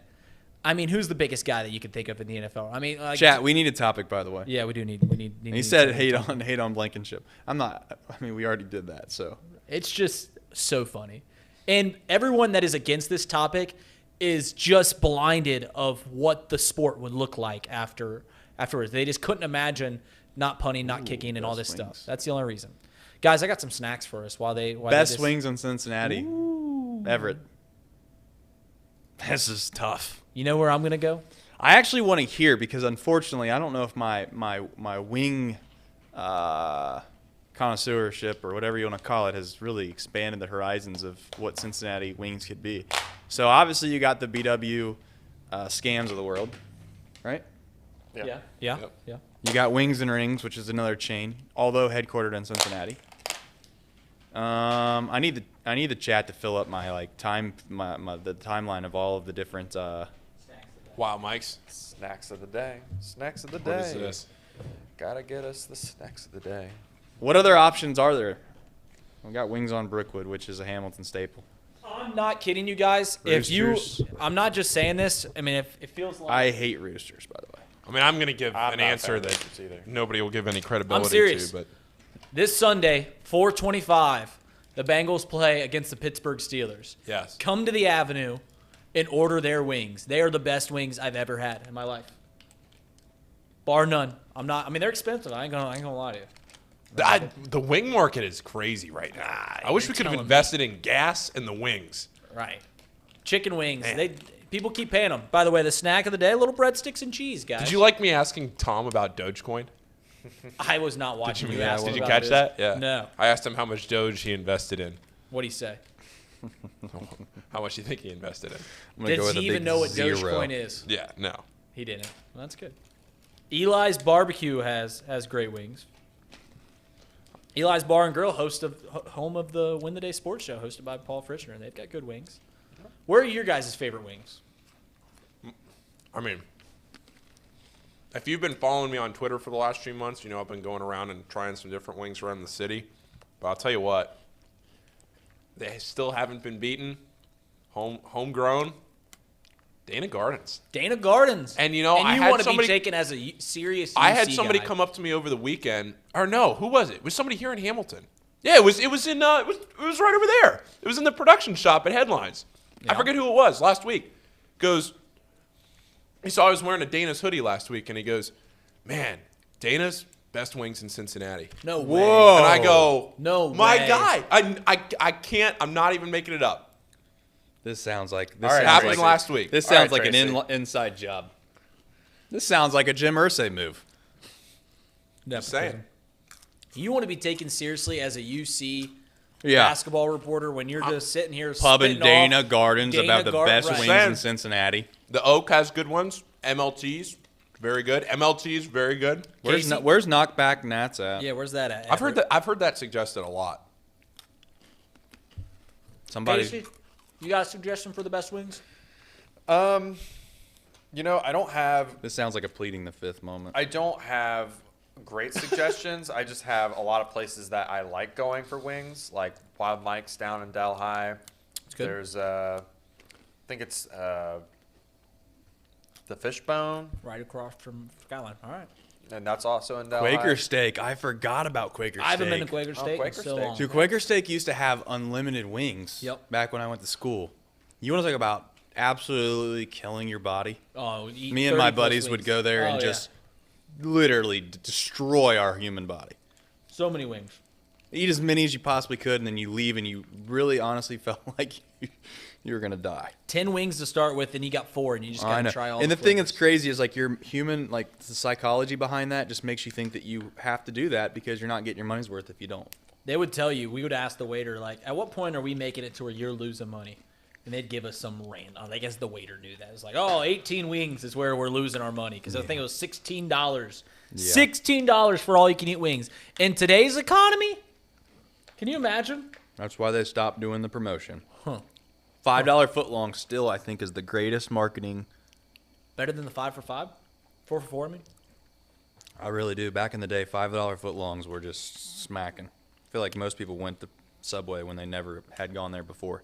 Guys, is this worse than it's not better than the Zinger. Is it worse than the Fudge Round? I'm going to say something a little hot.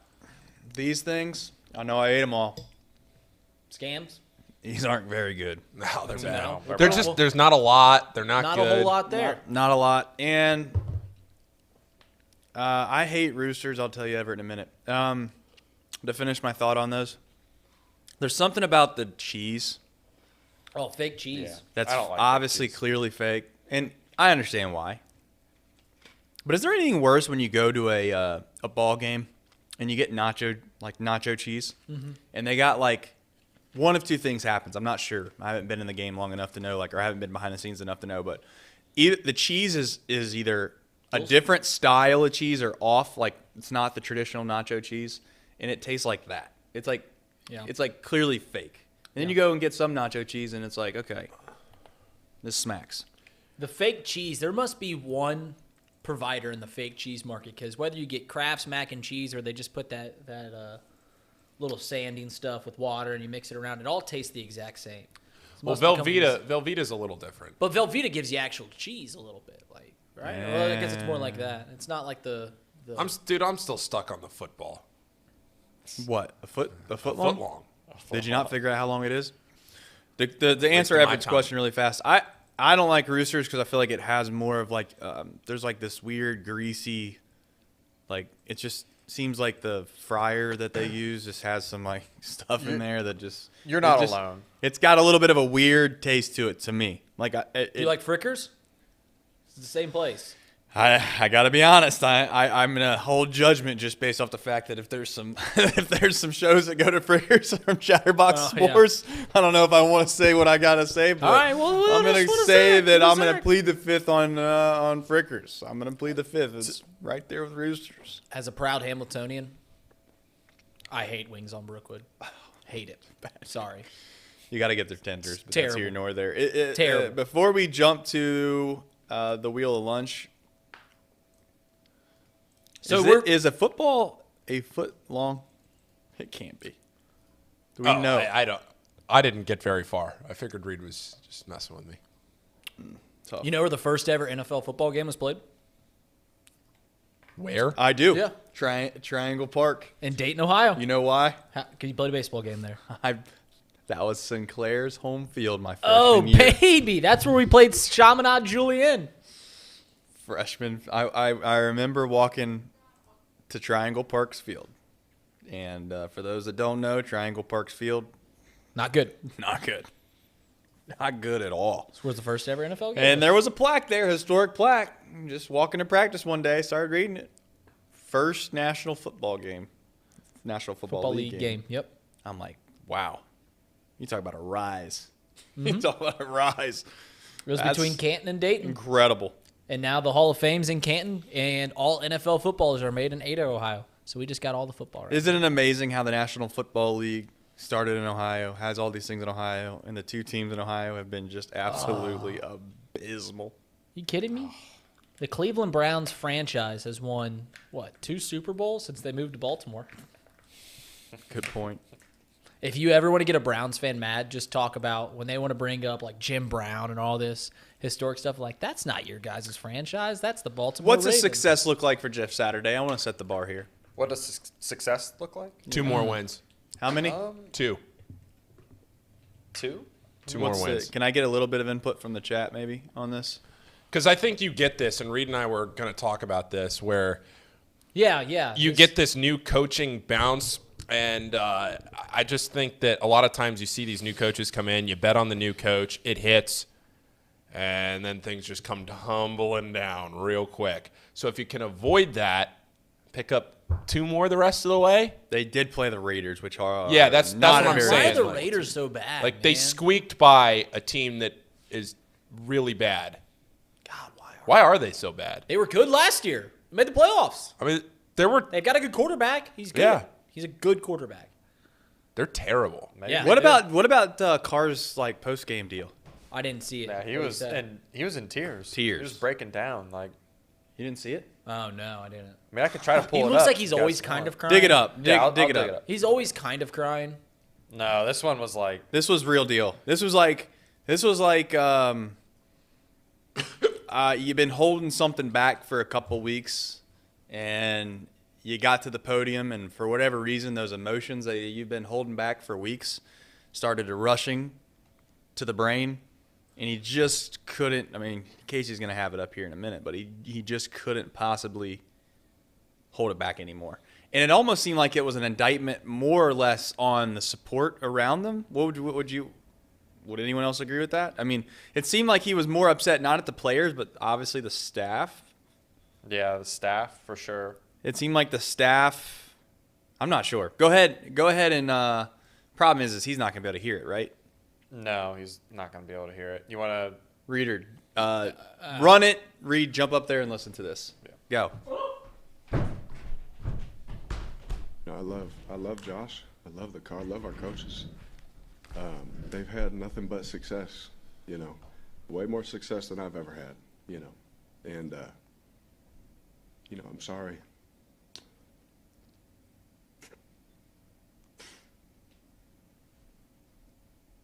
Derek, sorry. Continue. To finish that, sorry for being emotional. I'm just pissed off about some of the things, that a lot of us try and do just to practice. What we put our bodies through just to sleep at night.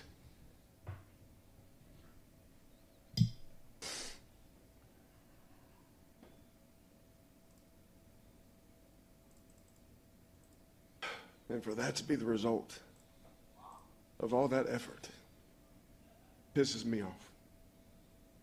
Pisses a lot of guys off. It's hard knowing what some guys are doing.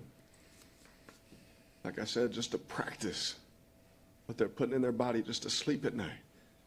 Like just so we could be there for each other.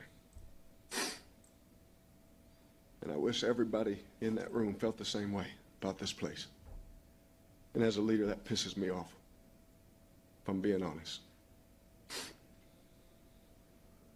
Eric, obviously,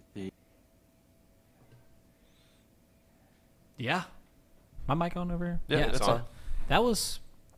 He sounded prophetic almost. Like, the way he was just speaking about that. You can tell obviously he's torn up. Is he clearly got some emotional attachment to McDaniels as a coach? Or, like, what do you take away from that post game? The only thing I took away from it is that he felt as if the same effort and energy or commitment, whatever term you'd like to use, that him and a few of his teammates, or maybe many of his teammates, are doing to try to win football games is not being displayed by another group of people. Yeah. And he didn't call out, obviously, the coaching staff as a whole. Sure. But it just seemed as if maybe they were going out and doing whatever it took to possibly win, and he doesn't feel like that's being reciprocated. It seems like a bad relationship, right? It seems like either the wife or the husband gets inside of this therapy room and just loses it because they care a lot about something, and the other person just doesn't seem to care, and they've come to grips, or not grips with it, they've come to realize it, and they just can't fathom that they're in the position that they're in when they thought at the beginning of it was going to be great. That's kind of how I take it, right? It's like he realizes that they're on a divorce, like they're getting a divorce. Yeah. The road's coming to an end. About 7 months ago, he just got a brand new elite receiver, has a brand new head coach, and he thought they were going to live happily ever after and go into a Super Bowl. Not just a new head coach, but like a head coach that was very heavily, favored, like in the market. Like teams looking for new coaches, they wanted McDaniels. And I wonder if Derek Carr went out on, and this is all speculation here, obviously, went out on a limb to say, like, we want McDaniels. Who was the coach last year, the interim coach that did a good job? Bianca. They brought it up in the chat. I think Everett brought it up in the chat. Bisaccia. Did a great job, right? And he didn't get the job. And I wonder if Derek Carr, maybe had a really good relationship with Bisaccia. I don't know how to pronounce his name, sorry. Bisaccia. Yeah. And he's special teams coach for the Packers. Yeah, you want to go out and we want to get McDaniels because that's what everyone wanted, right? I mean, probably the number 2 guy behind, I don't know, very favored coach. And he went out on a limb and said, let's get him, and it's just not working. It's just not working. It's clear on the field. Man, Derek Carr as a player is so likable. Yeah. He really is. He is such, every time you hear him talk, he is such a likable person. And you get why through thick and thin, because he has games where he looks fantastic and he has games where he doesn't look too great. I would say overall he's a very good quarterback, but he just is an incredibly likable guy. Yeah, and the problem now is that, like any relationship, once the trust is gone or once something has been kind of brought to the public light, if you will, I don't think that's repairable. They say winning fixes everything, and it does. It does. But the problem is that in order to win, you usually chicken or the egg, right? You usually have to have something. And I think it's too far gone now to save it. There's a small weird thing in the back of my mind. It's like the Raiders could fix it, right? Could the Raiders got the fix tools. It? They've got a quarterback. I mean, like could the Raiders front office make a crazy decision and call up? He's color just commentator. He's just color commentator. Here we go. He's just a special teams coach for the Packers. I mean, you give him a call up. You say, "Hey, we realize that we might have messed this whole thing up. We want to make a move. Are you willing to come back?" I think the answer is obviously going to be yes. I want to come back. Don't know if that fixes everything, but it certainly can't get much worse than it is now. Is McDaniels? Was he the coach that took the job? Took the Colts job at one point and then immediately backed out? Yes. He was. So he's never going to coach again is what I'm getting at. You never know in this league because there's this, as you guys said, full of nepotism. I mean, he's also the same coach that just was miserable in Denver too. I mean, he's done. He was bad in Denver, goes to New England, resurrects his career, because they're winning Super Bowls with Tom Brady, and then he takes the job with the Colts, and then the next week says, I don't want it anymore. And people are like, all right, well, you can't trust him, but he's still a heavily favored coach, and then he goes to Las Vegas and turns a playoff team into one of the worst teams in the league with better talent. Tom Brady. Yeah. One of the best PR guys you could ever have. You go hang around that guy for a little while. He wins you ball games, right? Your stock goes up, man. I mean, does your stock get any higher? Could you imagine? Like, no offense to Gronk, but I mean, if Gronk's playing for Seattle, Yeah. I mean, I'm just saying. I used to actually be all the way out on Tom Yeah, Brady. I used to not. Hate's a strong word. I'd say it's pretty close to hate. I used to be a hater, and I've come to realize that behind all of that, I used to think Belichick was the guy behind the curtain pulling all the strings. A lot of people did. And I got to be honest, between Brady's personality, coming out of his shell or whatever you want to call it, I don't know if it was a shell. It's just coming out of the organization that didn't want you to say anything, and he was a company man, so give him credit. He's not the same guy he used to be when it comes to social media and just being, There's going to be a great documentary about that whole fallout. But yeah, and I mean, now he seems like a very likable guy. You listen to him talk, and he's got good humor, and he's funny. And on top of that, the guy goes and he wins another Super Bowl without Belichick. Goes and he gets himself in a position this year to where, you like it or not, man, I'm telling you. And I'm not saying that the Bucs are the real deal and they're going to be Super Bowl contenders, but we talked about this the other day, and you said it this before the show. The Wright guy from Fox brought it up best. Nick Wright. Wright from I think it's Fox, right? Is he with Fox? Yeah. Yep. And it's like, listen. There's a small chance that my man's playing Daniel Jones in the first round, got Geno Smith waiting for him in the next round, and then he's got to play Kirk Cousins to get to the Super Bowl. And you can say what you want, but there ain't nobody that's going to take Tom Brady or the other guy over Tom Brady in any of those situations. Right. Everett Henry asked, how long was Josh McDaniels the offensive coordinator in New England? He was the offensive coordinator the first time around when they had Randy Moss. Back when they were undefeated. Then he went to Denver. Then after that failed, he went to St. Louis for a year, and I think that was Sam Bradford's really good year where he got paid for that. And then was at New England from 2012 to till last year. He was their offensive coordinator there for the past decade. So there for quite some time. But some guy, and this is to my small extent my point at the beginning of the show. I'm gonna end it on that. Some guys are good in certain roles, and when you elevate them to something else, it's a completely different job. The head coach and the offensive coordinator is a completely different job. And just because you're good at one thing doesn't automatically mean that you're going to be good at the other. And for more or less, my argument has always been and always will be, the job of the head coach is to more or less give people hope and inspire a building to try to perform at the highest level they possibly can. And I don't care if you know a whole lot about X's and O's when it comes to calling plays or not calling plays. You obviously have to be competent with two things, in my opinion. When to call timeouts, clock management, okay? You get on coaches a lot. Cannot believe that there's that many. Hell, you don't even need to be smart about it. Just get a guy next to you that stands there and says, hey, we probably should take a timeout here. Someone hire Trace. On top of that, making decisions on when you got to go for it and when you don't. That's it. The hard decisions. You got to make the hard decisions. So job number one is to motivate? Job number one is to create a culture within a building that gives your team, whatever you want to call it, belief that they can go out and do whatever it is that you're asking. Sir Boy's on your butt right now. What? He said, but the Browns are supposed to win the Super Bowl. That's true. Jolly brings up another good point. You got to challenge. Yeah. Speaking of which, how many times are... Zig away from that. Huh?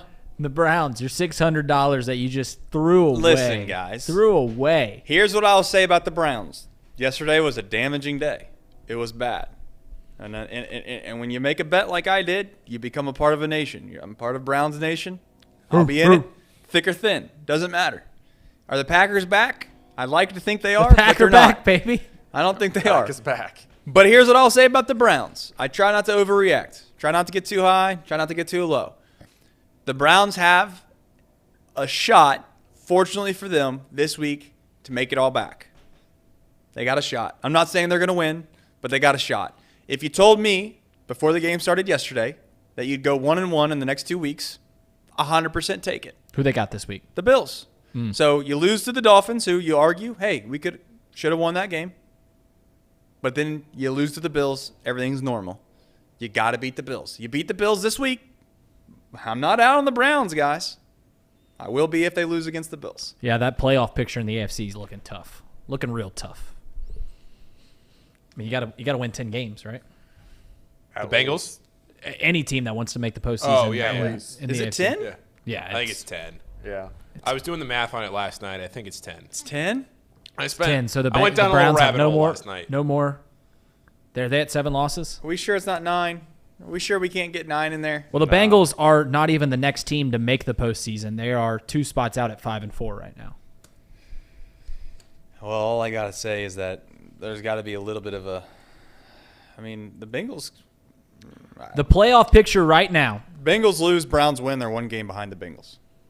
The playoff picture right now has the Bengals as the 9th team and 7 make it in a conference.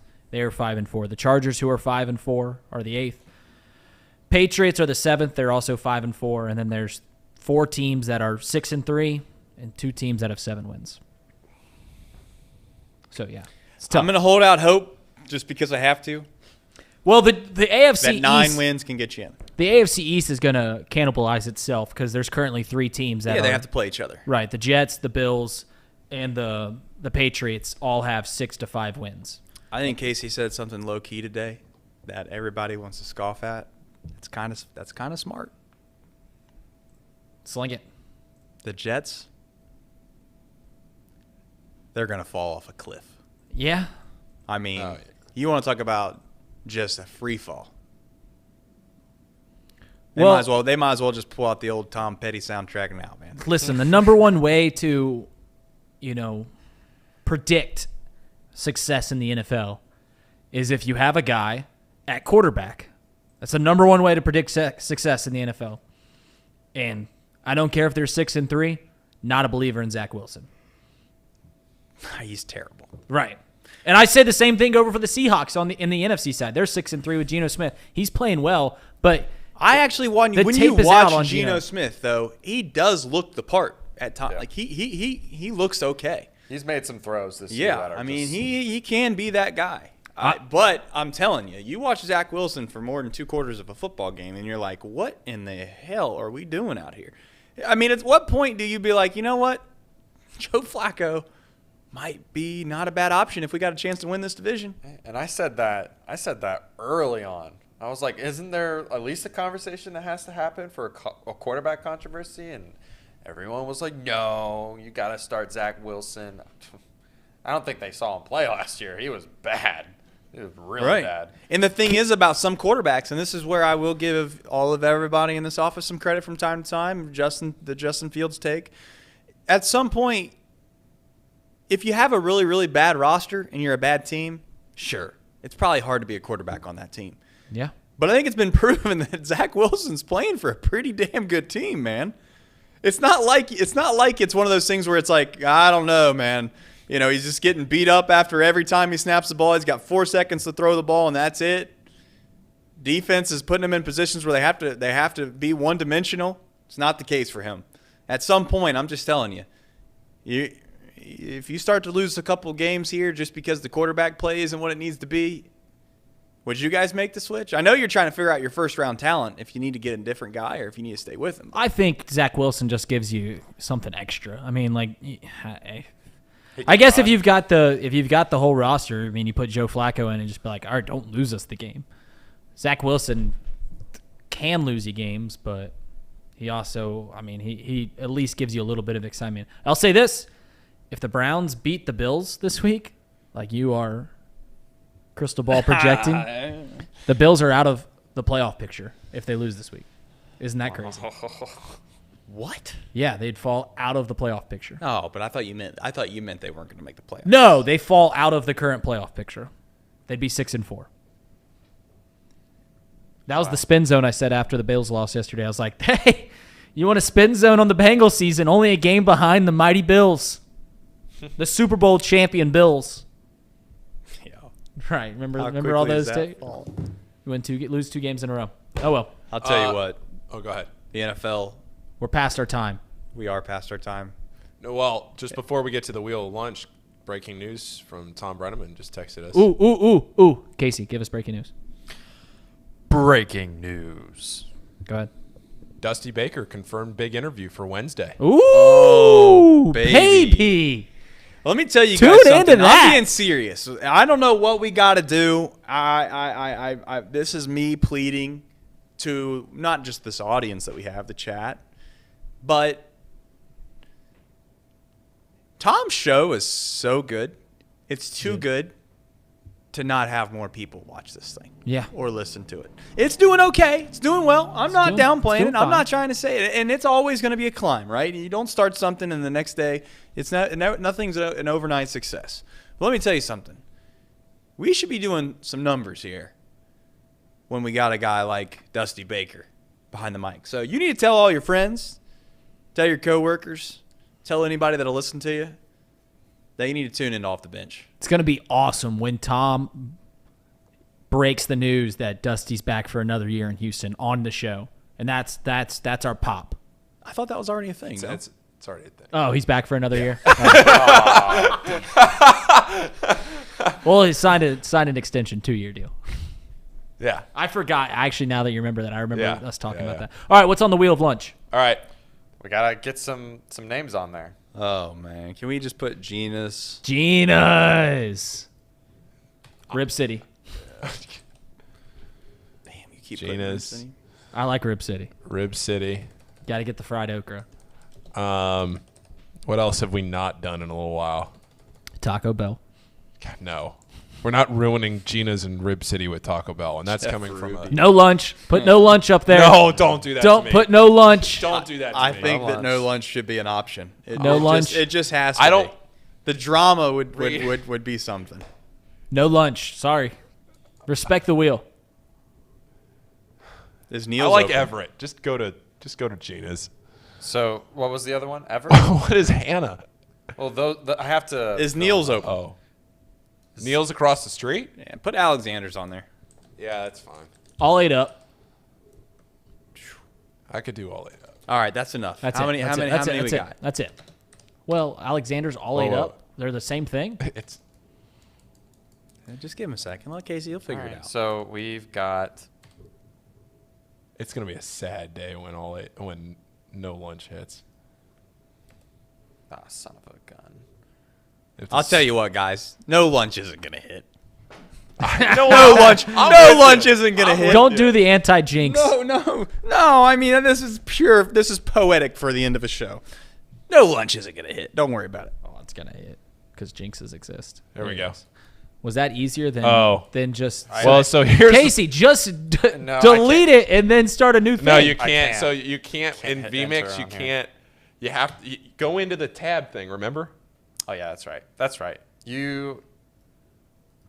Casey. I love how I'm just on the chat. By the way, like I'm just front and center. What's everybody want to talk about? Sonic. No, we ain't going. Sonic, come on. Casey and I Sir Boy. did Sonic like our Sir Boy. what 4th day Sonic working here. Did you get where they were? is were good they- for one thing and one thing only, and that's a beverage. cherry limeade.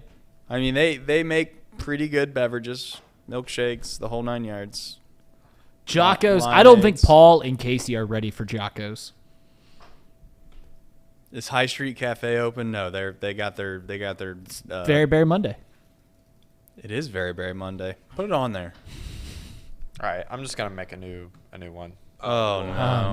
Oh no! I mean, Lord. Casey with his black hoodie looks like Steve I got a Jobs feeling right now. that it's gonna be dinner by the time we get to this.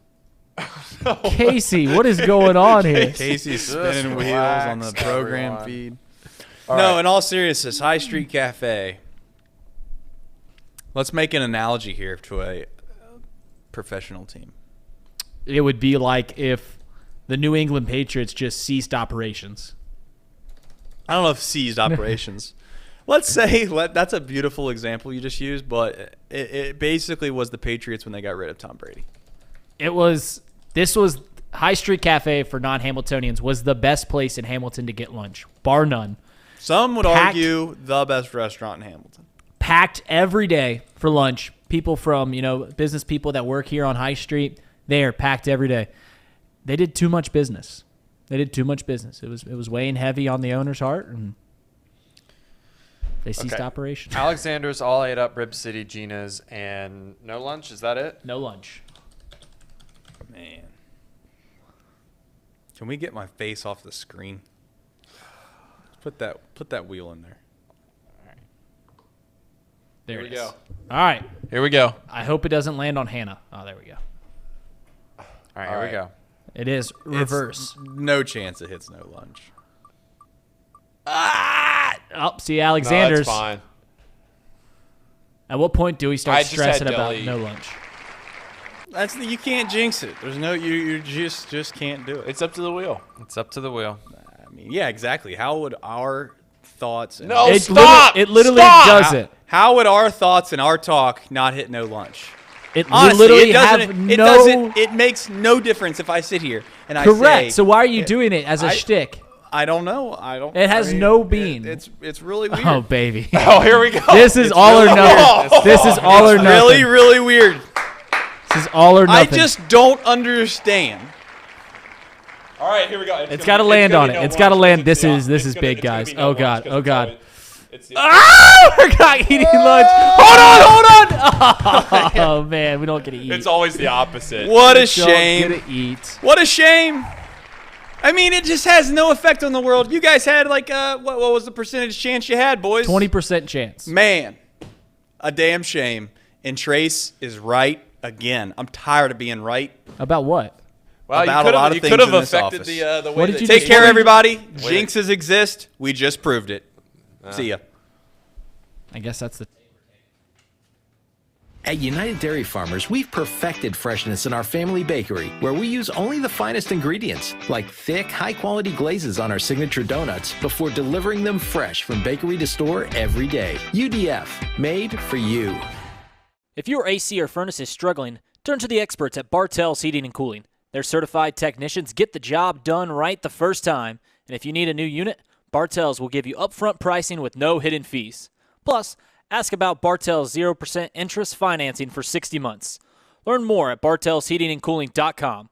Bartell's Heating and Cooling, for a comfortable way of life. Eli's Sports Bar and Grill, proudly sponsoring high school football with 3 locations in Mason, Liberty Township, and Ross, Ohio. Our 10-foot screens guarantee a great view from every seat in the house. Eli's Sports Bar and Grill, the best place in Cincinnati for sports, food, and fun.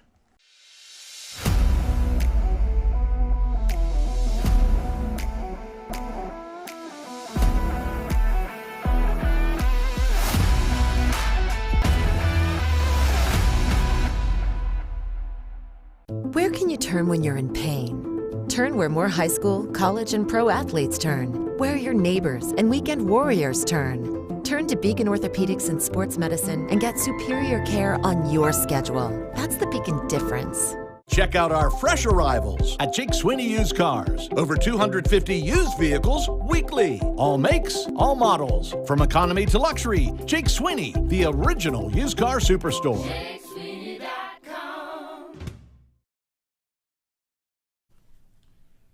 Today is Monday, November 14th, 2022, and this is Not Too Picky. Great to be with all of you today. Chatterbox Sports, the gambling show that's coming your way Mondays and Thursdays right after all the other shows have ended. So today it's at 1 o'clock. Thursdays it comes your way at noon after Tom's show Off the Bench ends.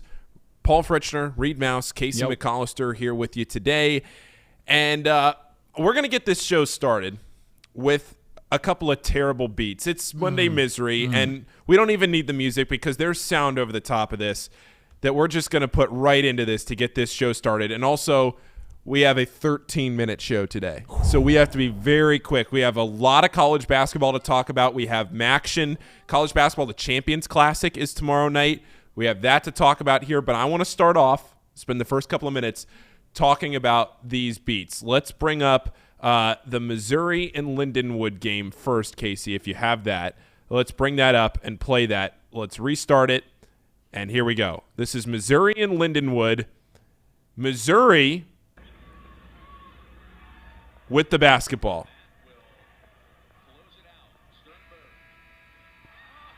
What was the spread? Can you imagine losing the cover on that? Plus 28.5, is that the spread? Yeah. Or 27.5, depending on when you got it. Oh my gosh. Okay, so I have a second video. Also, with Lindenwood this, is haunting us because yes, we didn't know who Lindenwood was a didn't- week ago, and here we are talking about him the second time in a week.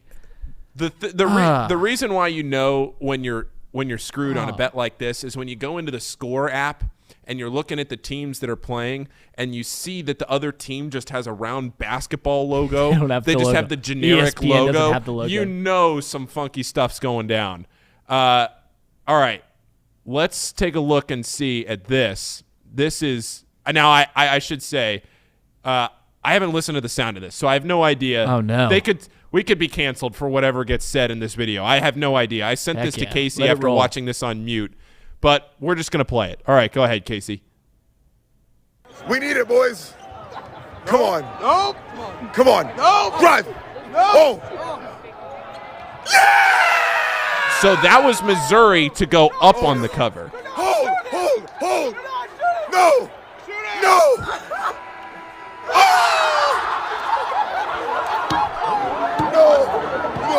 Lindenwood to go up on the cover. Well, yeah.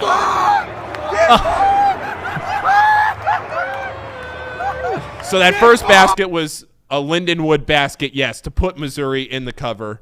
And then Missouri just came terrible. back. No, wait. I have that backwards. Lindenwood made a basket Lindenwood to get made inside a basket the money. To cover to get inside the money. Missouri comes back and hits a half quarter with what I have to presume is a walk-on. Could you imagine being on the back end of that? I was on a game last year. How many people are taking Lindenwood plus 28.5, though? Clearly a few. A few in the crowd. Clearly a few in the crowd. You got to make a game like that entertaining somehow. There was a game I was on. I think it was Baylor, and I forget who Baylor was playing. It was a big Baylor game. I think it was 2 seasons ago. Baylor was -8, and I'm going to try and find this game because it was such a disaster to me. Baylor was playing. I think it was last year. It might have been 2 years ago. It doesn't matter. Whenever it was, they were -8, and there was no doubt, the whole game. I was never even sweating, never sweating. And whoever they were playing comes down at the buzzer, and banks in a 3 to push. Oh. Didn't lose. But I was never even worried about the game. Yeah, that I can't imagine losing on something crazy like that. That's terrible. I've been on the bad end. I've been on the back end of some bad games where it's been a bad just you're emotionally invested into the outcome and maybe you got a little too much coin on the game and you're thinking, oh, this is going to be a bad night. But I'll be honest, I've been pretty lucky to not be. The only one that I was on the bad side of was that Ravens-Browns safety. Oh, yeah, the safety. I was on the wrong side of that, but DraftKings gave out a promotion. Paid out. And from that free bet that DraftKings gave out, I went on the best run of my life. There you so go. I'm forever thankful for that safety. But we also, that's not it. Well, did you see, speaking of college basketball, I don't know if this is a college basketball thing, but did you see the Barstool Invitational? And the entire arena was yelling at them to shoot it. It was like a 25-point ball game between Akron and Mississippi State. The entire arena was yelling, shoot it at the basketball teams in the final 20 seconds because the over was close to hitting. I'll be honest, I'm kind of glad he didn't shoot it because you could start going down a dark road if you have the whole arena. Sure. I mean, you could get into some dicey. Sure. I mean, I don't know. All right. It seems a little whack. All right. Oh, this is great. Casey, bring this up. Bring this into the screen. So if you can click on the left screenshot here, Joey Lays tweets at J.J. Watt, the play that got blown dead, you would have walked into the end zone for a touchdown. Should have won $1,000. Want to help a brother out. J.J. Watt responds and says, yeah, you got screwed. We both did. I got you. DM me your address. Look at this parlay that he had. The Arizona defense to score a touchdown, the Cardinals' money line, and James Conner anytime touchdown scorer would have paid $27.77 times 36.3. 363, right? So 36.3. Yeah. 36.3. So do 28 times 36.3. Live, man. $1,008.51.05. Okay, so $1,000. He was right on the money. Unbelievable. Yeah. I don't know how people. But good for J.J. Watt. I don't know how people throw together these bets. Do you think he was sending him money? Yeah. Well, what do you or like tickets? Because that's another slippery slope. Right. If you get a player that starts betting out bets, then that's a slippery slope. You think he sends him a jersey? Think he sends him tickets? What if a player starts like telling people, if you bet my anytime touchdown and it loses, I'll pay you back. And just does that every week. Anyone who bets up to $25, I'll pay you out. It's funny.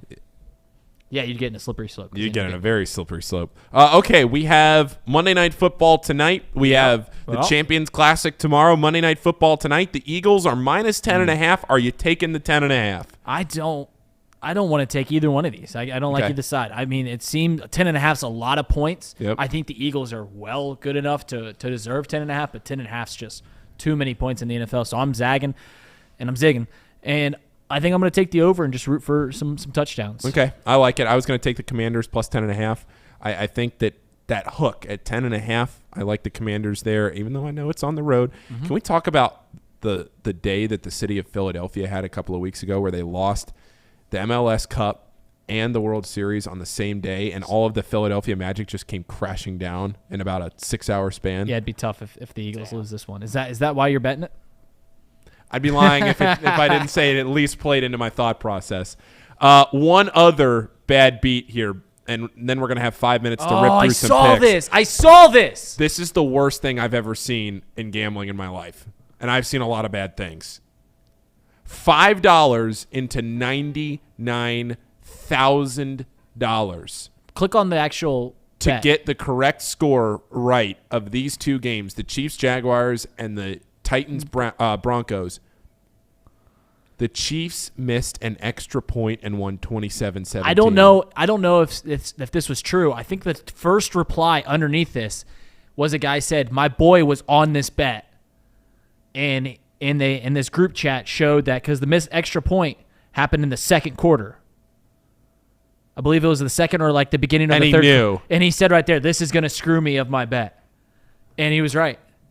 I mean, one extra point and $100,000. We talk about life-changing money.